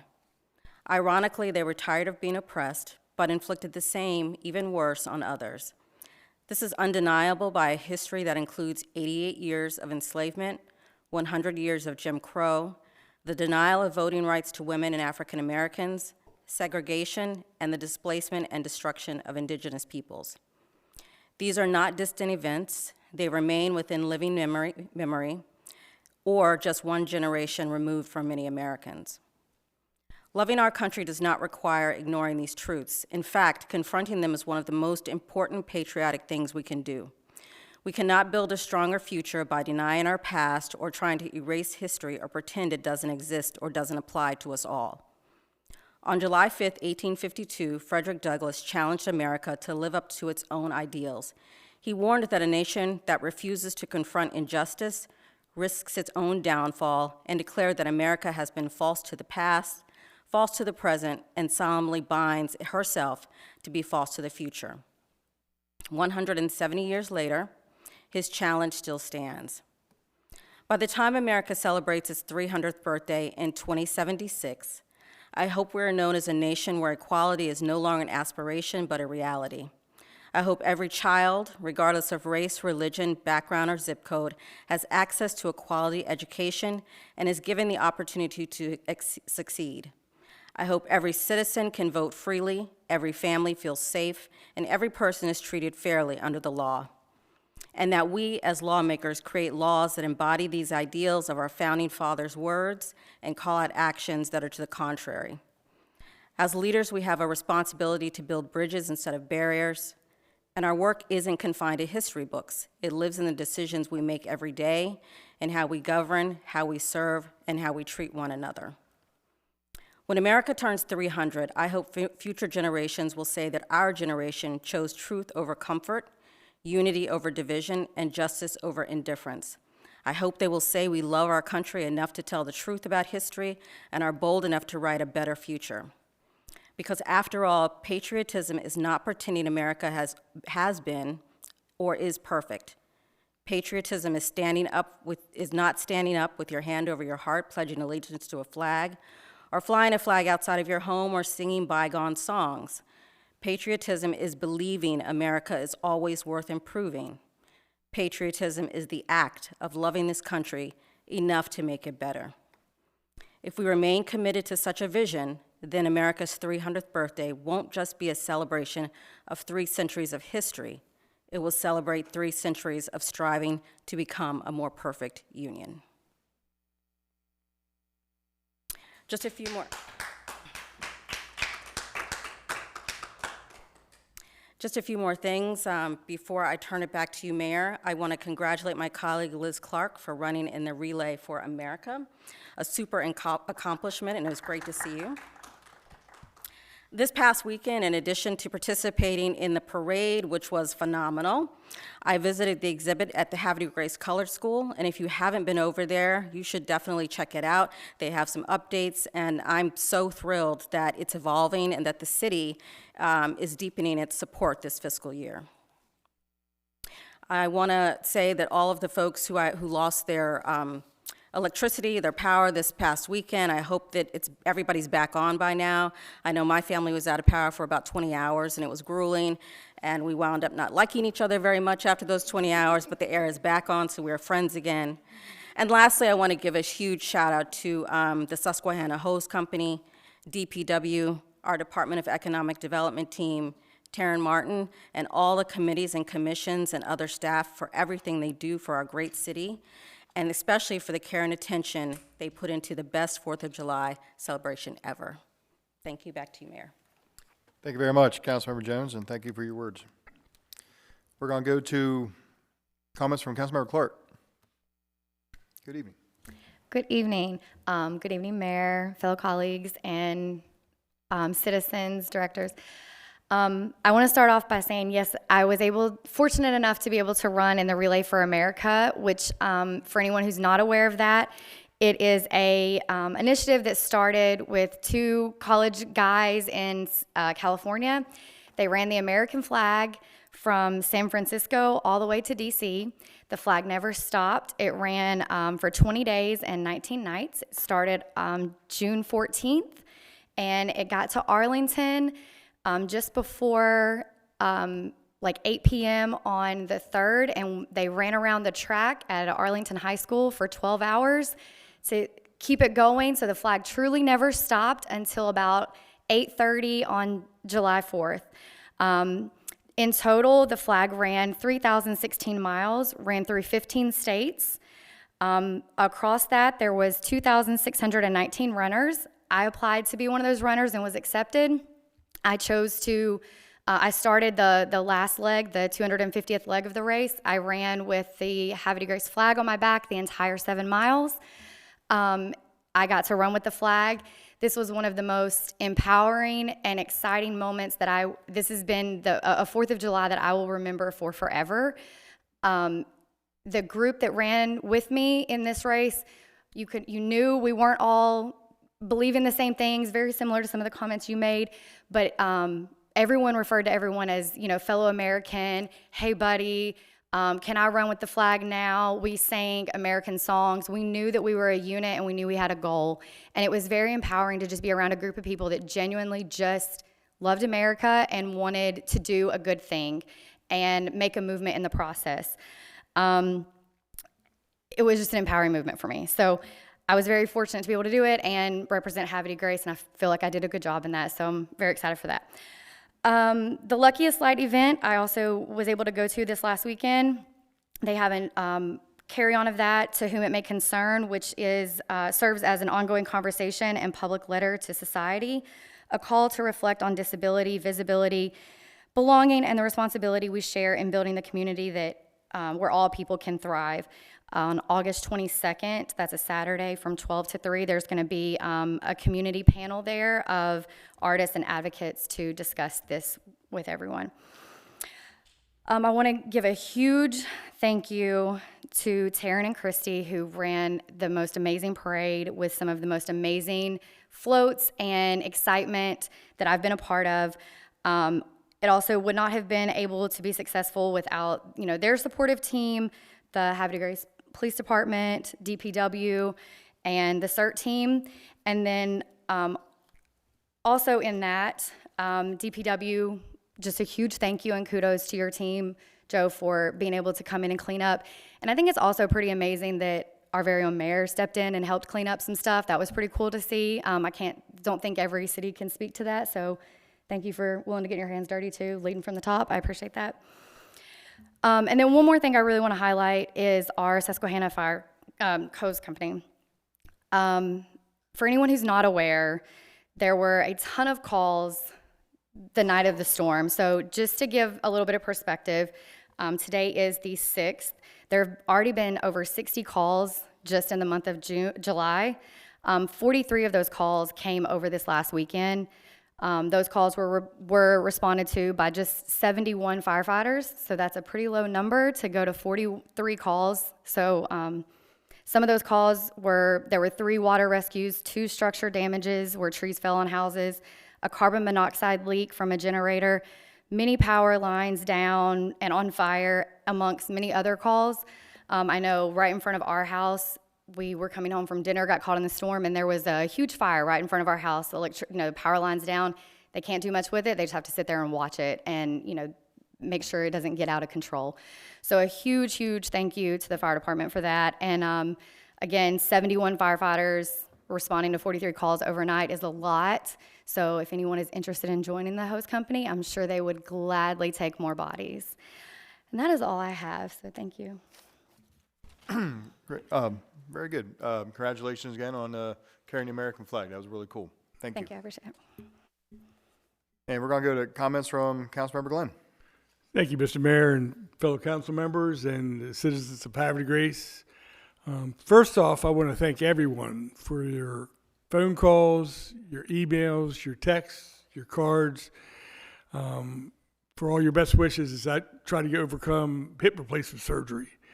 And I have to say that this council and this mayor made that transition very easy for me.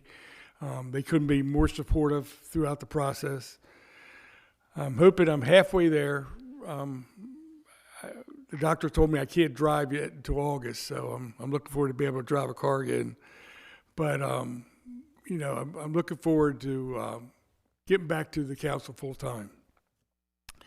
Again, congratulations to Taryn Martin and Christy Silverstein and their host of the Yellow Shirt Volunteers that bled the city, all over the place, for an outstanding Independence Day celebration.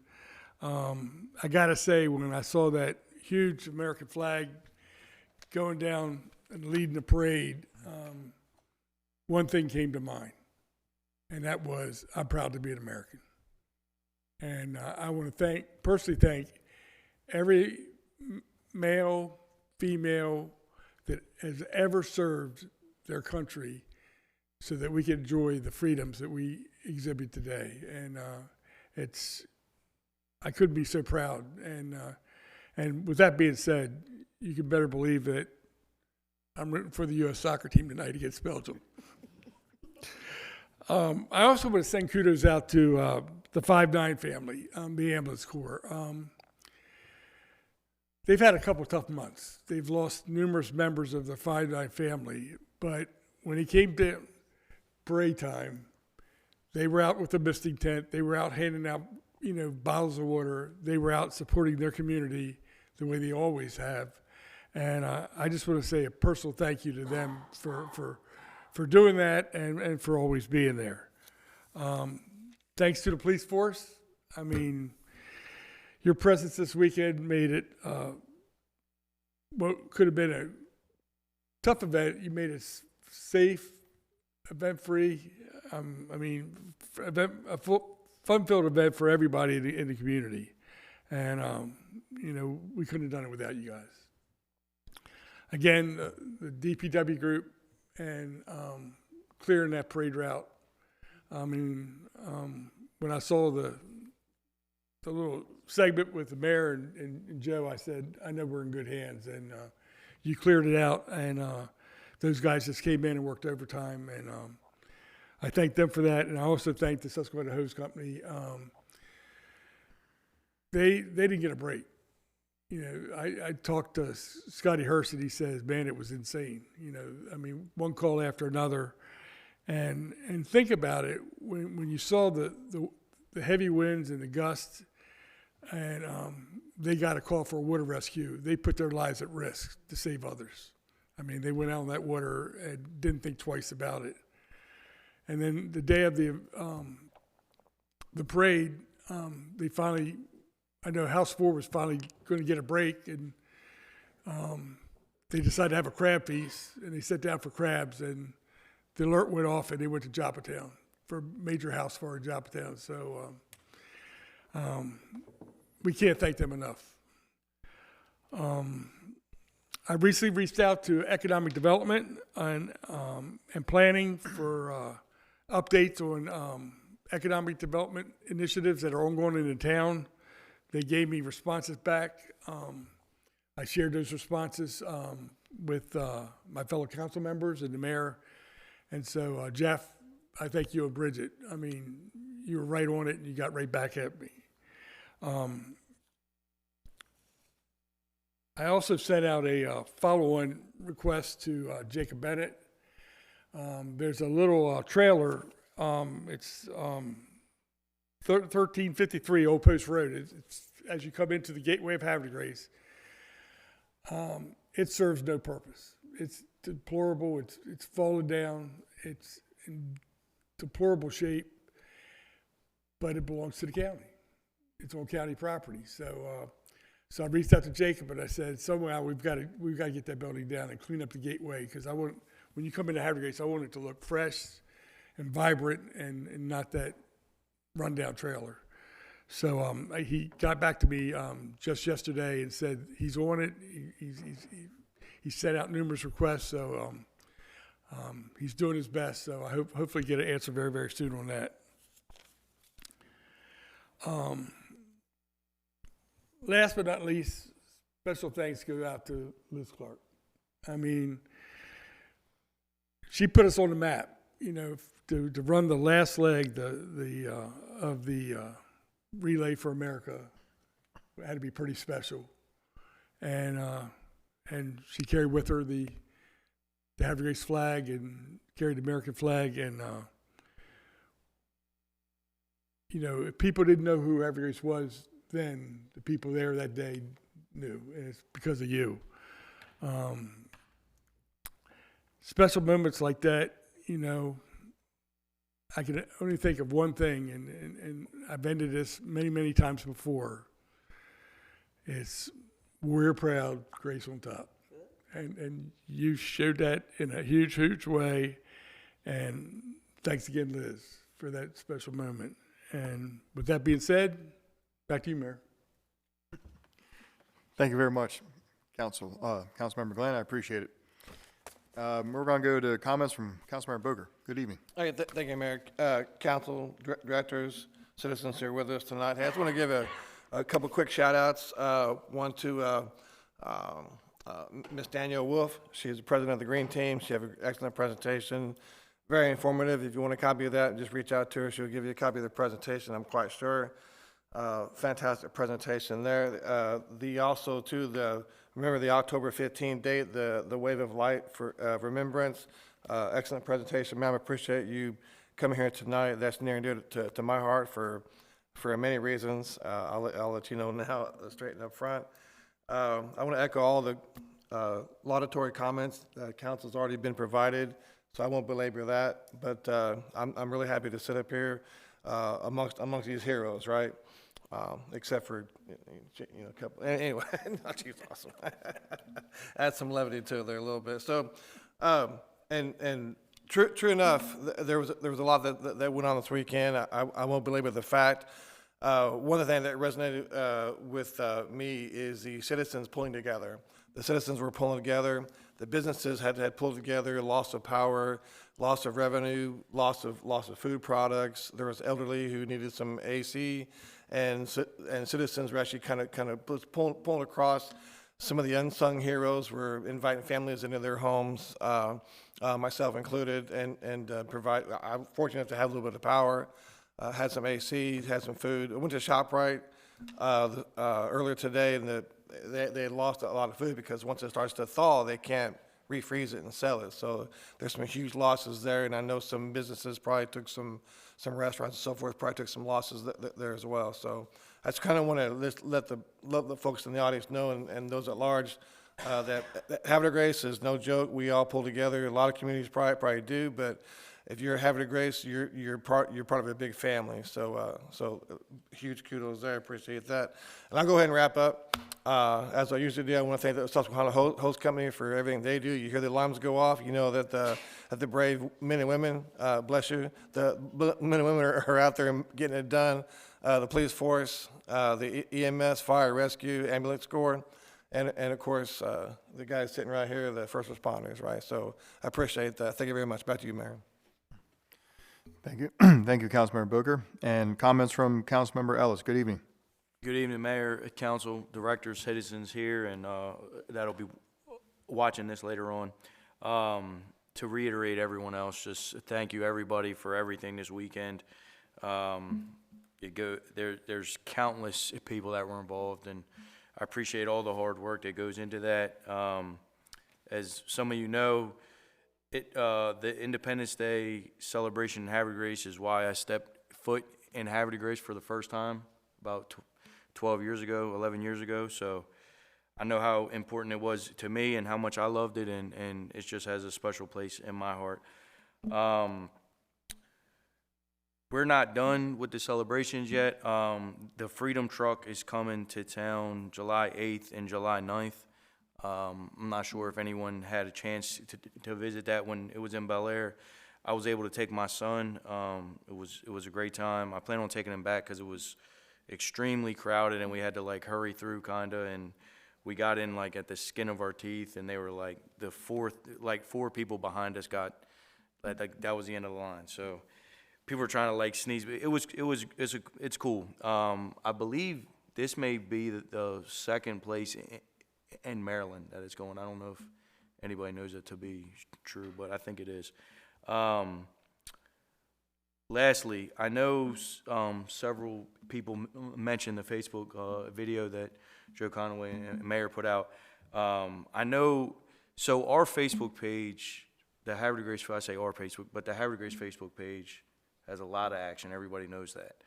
I joined some of the local Facebook page, like the neighboring towns. I don't know if anybody saw this post, but somebody in Perryville shared the video and said, does anybody know where the mayor of Perryville is? And I just want to reiterate and appreciate that you guys were out there, 8:30 in the morning. The video was posted before, I checked earlier, the video was posted at 8:28. I don't know at what point it was taken, but obviously a couple minutes before that at least. You guys were out there, gloves on, and I say unnecessarily, but I don't believe unnecessarily, but some people do. So I don't want to take that for granted, and I just wanted to announce that and let you know that people outside of the city see it, and they appreciate it, and it's a good role model, a good. I'm proud to serve here with you guys. So thank you. Thank you. That's all I have. Thank you very much, Councilmember Ellis.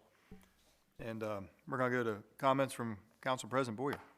Thank you, Mayor, colleagues, city staff, and residents joining us here at home. Good evening. Tonight, I want to begin by sharing the 2026 committee assignments for City Council. These committees are where much of the detailed work of city governance takes place, and I want to thank each council member for their willingness to collaborate, and I look forward to the strong, thoughtful work that's going to come from each of these committees this year. So, starting with the Administration Committee, I will be chairing it. Members will be Matt Ellis and Vicki Jones. Budget and Finance Committee will be Johnny Boker, with members Liz Clark and Vicki Jones. Department of Public Works Committee will be chaired by Liz Clark, members Johnny Boker and Casey Boyer. Parks and Harbors Committee, David Glenn will be chairing. Members will be Liz Clark and Matt Ellis. Planning Committee, chair will be Vicki Jones. Members will be David Glenn and Casey Boyer. Public Safety Committee, chair will be Matt Ellis with members Johnny Boker and David Glenn. Then additionally, Councilmember David Glenn will be appointed to serve as liaison to the Street and Traffic Safety Advisory Board. I want to thank everyone for the approval of the MOU with Havre de Grace and Bloom. And it's just kind of hard to believe that it's only been a year, but we're going to see so much flourishing, and I'm looking for a lot more blooming projects around town. So thank you. I want to take a moment to recognize Councilmember Matt Ellis, who was recently selected as the Harvard Leadership Academy's Alumni of the Year. In case you haven't heard of what Harvard Leadership Academy is, for the past 30 years, it's been considered a premier professional and civic leadership pipeline in our community. Being selected as Alumni of the Year is a significant honor, and it's a reflection of Matt's leadership, service, and commitment to the community. Matt, congratulations. Havre Grace and your city council are very proud of you. And like other council members this evening, I too wish to expend my sincere appreciation to everyone who stepped in to make this weekend a safe and joyful celebration, from First Fridays to the extreme heat and storm response, and of course the prep for our parade. Our police department, fire, and EMS answered multiple calls for assistance this weekend. Their dedication and expertise is truly appreciated. And of course, our administrative and public works teams supporting contractors were also absolutely phenomenal. Kudos and thanks to everyone who put in the extra effort. And finally, my sincere thanks to our Independence Day Commission. Their long hours of planning, detailed preparation, and attention to every festive detail helped make this year's 250th Independence Day celebration a tremendous success. And as always, I am grateful for the trust and hard work of this council. We remain committed to collaboration, transparency, and respect, and the simple truth that guides our work, that together we serve. Thank you. Thank you very much, Council President. And we're going to go to business from the mayor. So I want to talk about what's on everyone's mind right now. 45 minutes into the game, and Belgium's leading the United States 2-1. So it's we got a lot of game left. Go USA, right? So let's keep them going. So with that said, I'm gonna hope to get home and catch at least the last 20 minutes with my family. So I won't be talking all night, but I got a couple important things I want to talk about. You know, nothing's ever easy sometimes, and there's a lot of planning that goes into the 4th of July parade. It's a monumental task. It's a job, actually, all year to run that one parade that lasts 2 hours. Trust me when I tell you, I've seen it firsthand. Yeah, it's taken over my living room, my family room, everything, basement. You know, I know 10 years into it, I think everyone in this room knows that my wife, Taryn Martin, runs the parade. And she also has to raise about $50,000 a year. A lot of people don't know this, but you know, the city does pay for all the ancillary things, you know, porta pots, all the other things that take place that are for public service. The city also pays for fireworks. But when it comes to a parade, some people, you know, businesses or fun stuff, they go in for free. But when you have bands that have to travel far distances, you have to pay for them. And they're all different prices, depending on, you know, is it a donation to a local school band, or is it like a big mummers band from Philadelphia that's thousands of dollars? You don't know. And because of that difference in pricing and haggling, negotiating, you can't use tax dollars to do that. You know, when you spend tax dollars, there's a whole procurement process. And procurement process doesn't really work when it comes to parades. So that's why the Independence Day Commission has to raise money. That's quite a feat when you say to somebody, you need to raise $45,000 to $50,000 a year. But they do it, you know, with the generosity of citizens who every year are very faithful in either writing a check or donating their time, which is very helpful too, and things like that. So the parade, I think, is such a tradition. People are very generous. But it's also a lot of work for a small committee of 5 or 6 people. And so we're very grateful that they pulled off. And, you know, just from what I see through my, you know, Taryn's effort, you know, it starts already. You know, it's the donation letters have to go out, thousands of them. And, you know, then it starts with sponsorships for next year. And it starts with food vendor applications. And it just keeps moving on. Then Christmas time comes, and then there's a little fundraiser, the Christmas Tree Jubilee that we have. I know a lot of people have been to that. You know, that 100% raises money for the parade. But it's just all year. It's an all year thing. You know, I mean, you wouldn't even know, but, you know, just getting walkie-talkies shipped from New York City that we can rent for 3 days. You know what I mean? And it's like, you know, dozens of them. And then you have to catalog them. And then everybody is given a walkie-talkie. And then you have to make sure they're charged. Then you got to collect them. And then somebody has to take it to FedEx today and Abingdon and mail them back. And I mean, you know, it's like, it's a long thing. So what I want to say is, like, I just want to thank the committee. I want to thank, actually really happy. I want to thank my wife, but I'm really happy that this happens to be my wife's favorite holiday. And even though it's a lot of work for Taryn, I'm very grateful that she does it from her heart. She does it from her heart. You know what I mean? Which, you know, any volunteer, that's what you have to do. You have to love what you're doing. So I like to use the word selfless. She's very selfless when it comes to, you know, what she does with the Independence Day Parade. So I want to thank her. Normally in years past, I don't highlight her too much because she's sitting in the audience, but she's not here tonight. And it's not being live streamed, or else she would be home watching it right now. So that's why I want to say what I say, so it's documented that she has a grateful husband and hopefully a grateful community. And, you know, what goes up must come down fast. You know, the temperatures were up over 100 degrees for many days, and we knew that when it did rain, it was going to be pretty bad.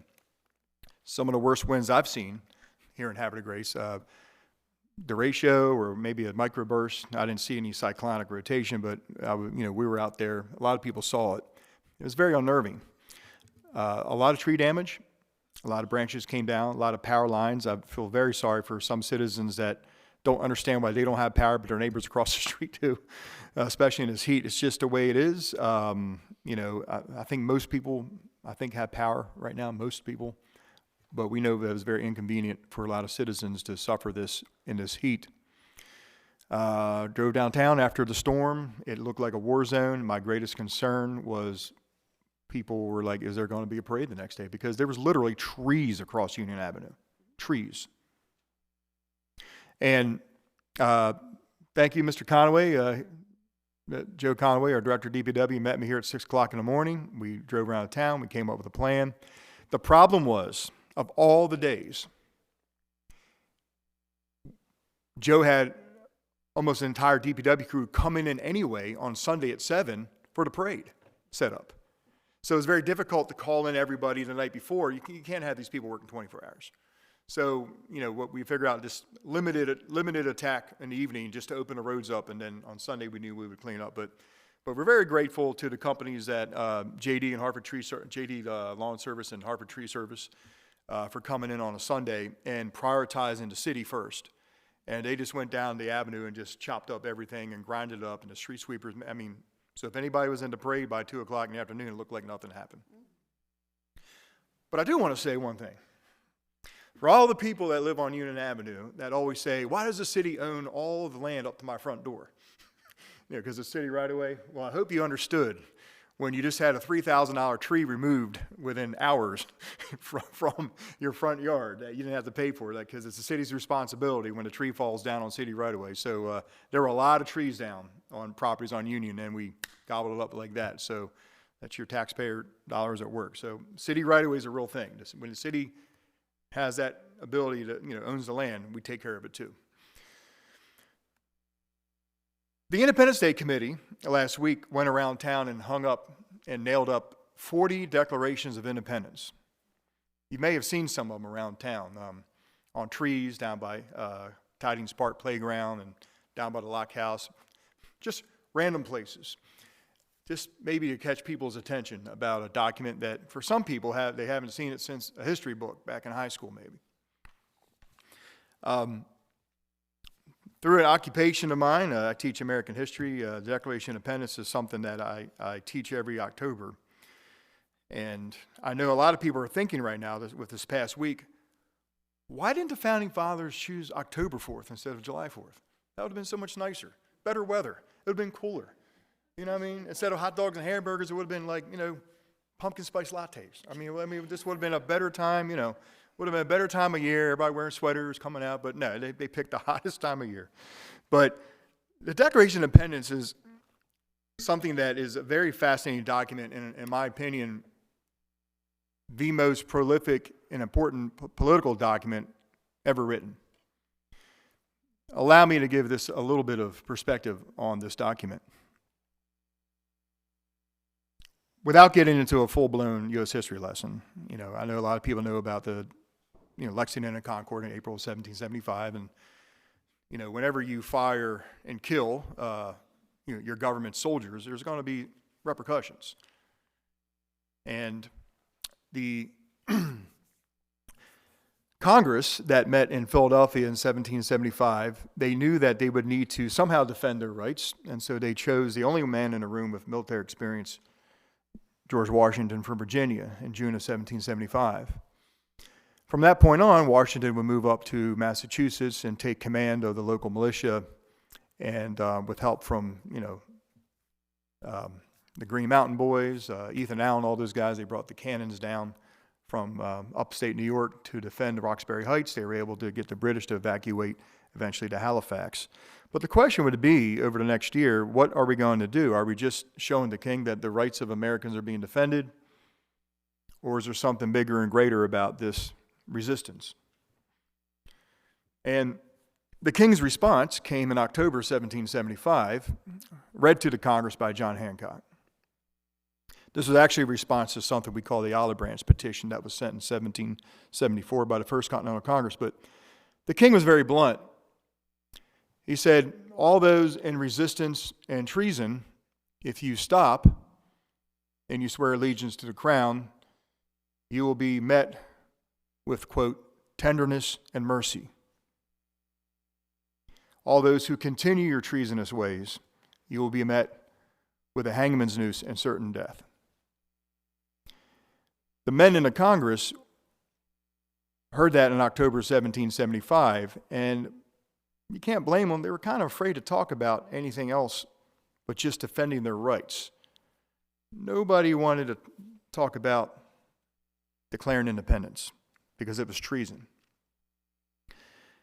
except for a guy named John Adams, who just wouldn't shut up about it. Most of the New England states were for independence. Most of the southern states were not, except for one, Virginia. Virginia, the first colony, they could sense it. They had great orators in the House of Burgesses, such as Patrick Henry. A man named Richard Henry Lee took a trip back to Virginia at the end of May 1776 and brought back to him 4 weeks later, in June of 1776, something called the Virginia Resolutions. The Virginia Resolutions was the first written document voted on by any colonial legislature that actually mentioned independence. And it was important because it was the first time that a colony outside of New England wanted independence. The biggest opponents of independence, one was South Carolina, the other one was actually Pennsylvania.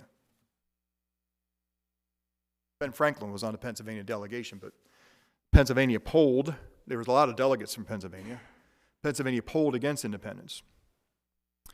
And a committee was formed on June 11th, 1776, called the Declaration Committee, because John Dickinson from Pennsylvania believed that if any resolution of independence came forth, that it must be unanimous. He said, how could any colony who votes against independence fight in a war against England? They would eventually be fighting against one another. Well, it probably wasn't going to be unanimous. And so they formed they formed a declaration committee to try to persuade the holdouts. On this committee, you had Roger Sherman from Connecticut, you had Robert Livingston from New York, you had John Adams from Massachusetts, of course. You had an old sage named Ben Franklin from Pennsylvania, but they really felt they needed a Southerner. And so they picked a young 33-year-old redheaded man named Thomas Jefferson. The committee was formed, and they were supposed to report back in 3 weeks. And we all know how committees go.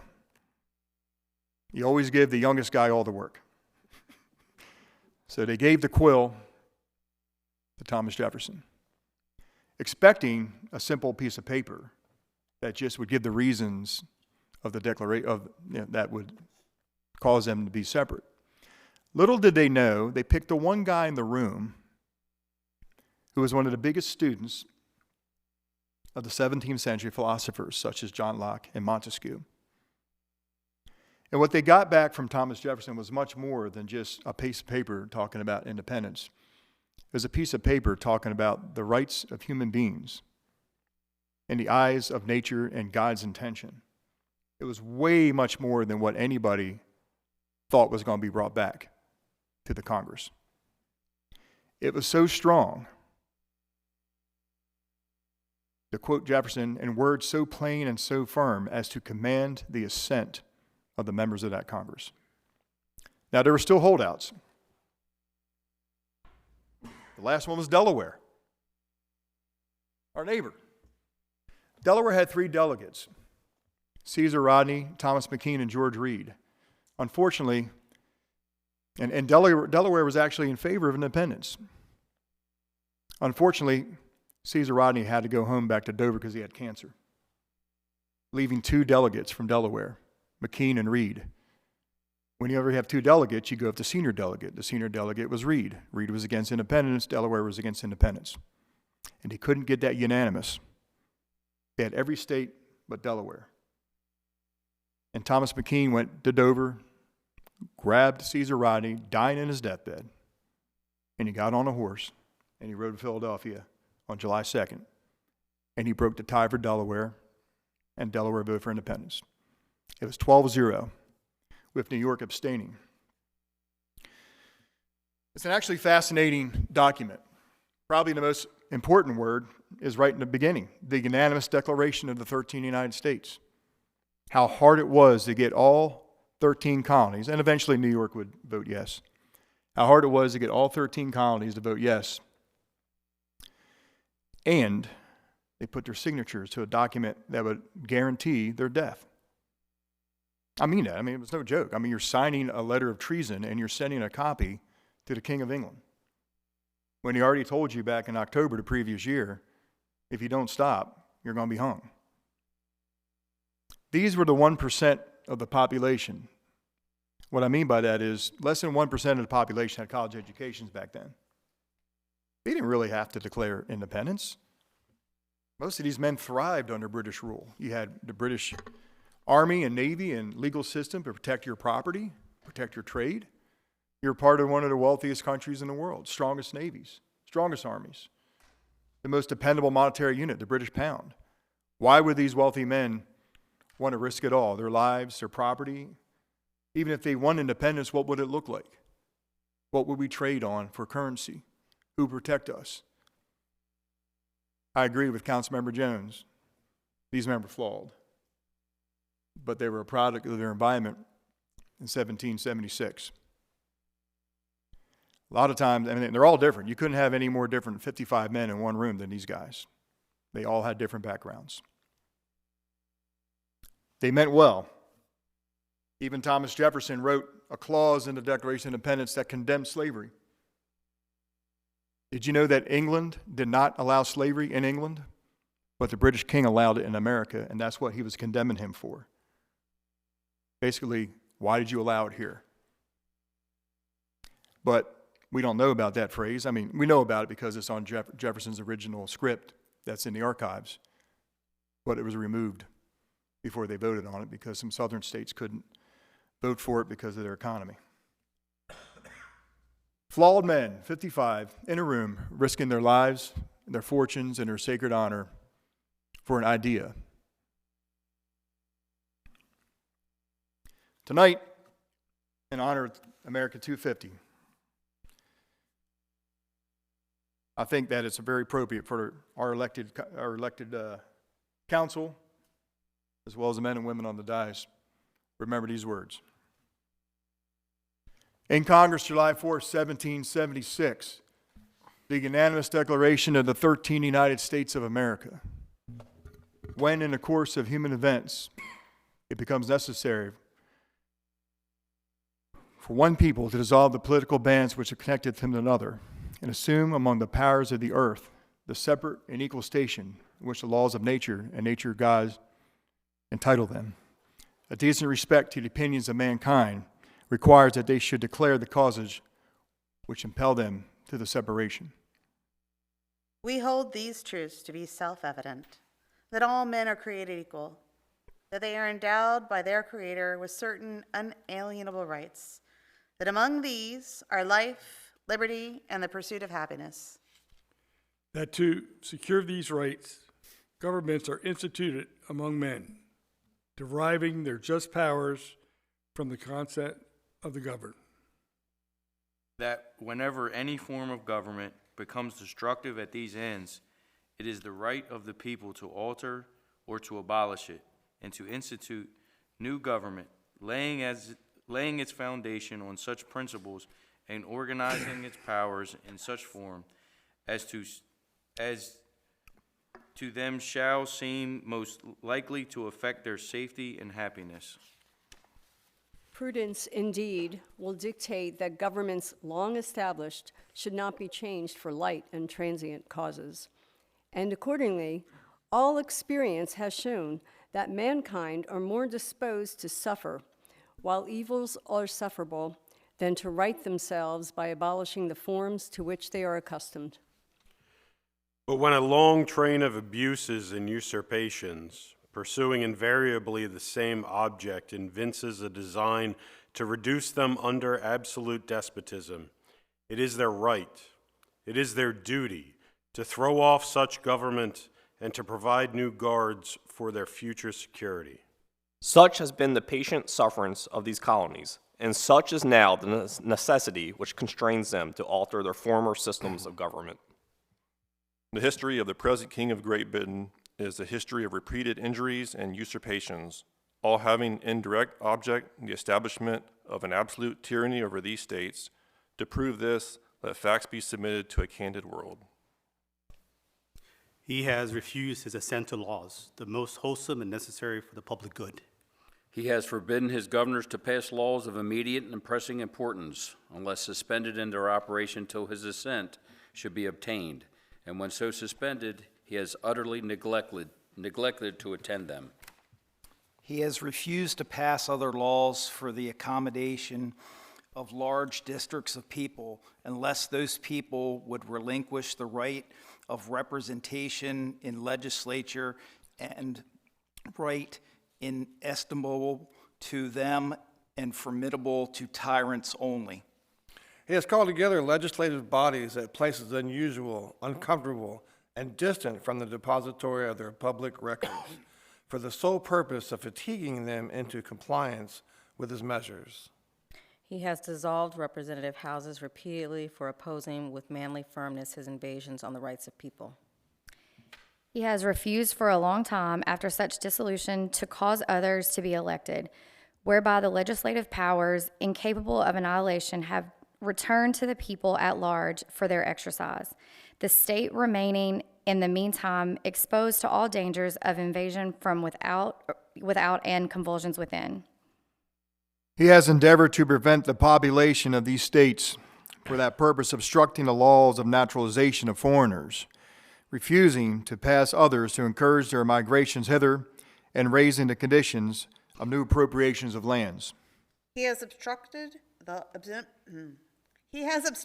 administration of justice by refusing his assent to laws for establishing judiciary powers.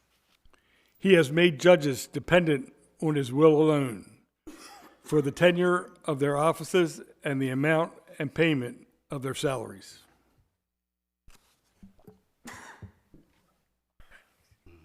He has erected a multitude of new offices and sent hither swarms of officers to harass our people and eat out their substance. He has kept among us, in times of peace, standing armies without the consent of our legislatures. He has affected to render the military independent of and superior to the civil power. He has combined with others to subject us to jurisdiction foreign to our Constitution and unacknowledged by our laws, giving his assent to their acts of pretended legislation. For quartering large bodies of armed troops among us, for protecting them by a mock trial from punishment for any murders which they should commit on the inhabitants of these states. For cutting off our trade with all parts of the world, for imposing taxes on us without our consent, For depriving us in many cases of the benefits of trial by jury, for transporting us beyond seas to be tried for pretended offenses, for abolishing the free system of English laws in the neighboring province, establishing therein an arbitrary government, and enlarging its boundaries so as to render it at once an example and fit instrument for introducing the same absolute rule into these colonies. For taking away our charters, abolishing our most viable laws, and altering fundamentally the forms of our government. For suspending our own legislatures and declaring themselves invested with power to legislate for us all in all cases whatsoever. He has abdicated government here by declaring us out of his protection and waging war against us. He has plundered our seas, ravaged our coasts, burnt our towns, and destroyed the lives of our people. He is, at this time, transporting large armies of foreign mercenaries to complete the works of death, desolation, and tyranny, already begun with circumstances of cruelty and perfidy scarcely paralleled in the most barbarous ages and totally unworthy of the head of a civilized nation. He has constrained our fellow citizens, taken captive on the high seas, to bear arms against our country, to become the executioners of their friends and brethren, or to fall themselves by their hands. He has excited domestic insurrections among us and has endeavored to bring the inhabitants of our frontiers, the merciless Indian savages, whose known rule of warfare is to distinguish destruction of all ages, sexes, and conditions. In every stage of these oppressions, we have petitions for redress in the most humble terms. Our repeated petitions have been answered only by repeated injury. A prince whose character is thus marked by every act which may define a tyrant is unfit to be the ruler of a free people. Nor have we been wanting in attentions to our British brethren. We have warned them from time to time of attempts by their legislature to extend an unwarrantable jurisdiction over us. We have reminded them of the circumstances of our emigration and settlement here. We have appealed to their native justice and magnanimity, and we have conjured them with the ties of our common kindred to disavow these usurpations, which would inevitably interrupt our connections and correspondence. They, too, have been deaf to the voice of justice and consanguinity. We must therefore acquiesce in the necessity which denounces our separation and hold them as we hold the rest of mankind, enemies in war, in peace, friends.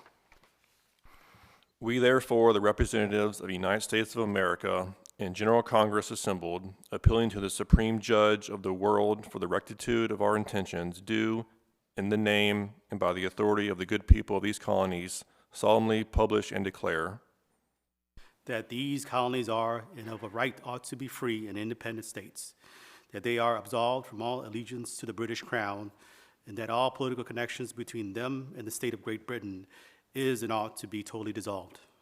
and that as free and independent states, they have full power to levy war, conclude peace, contract alliances, establish commerce, and to do all other acts and things which independent states may of right do. And for the support of this declaration, with a firm reliance on the protection of divine providence, we mutually pledge to each other our lives, our fortunes, and our sacred honor.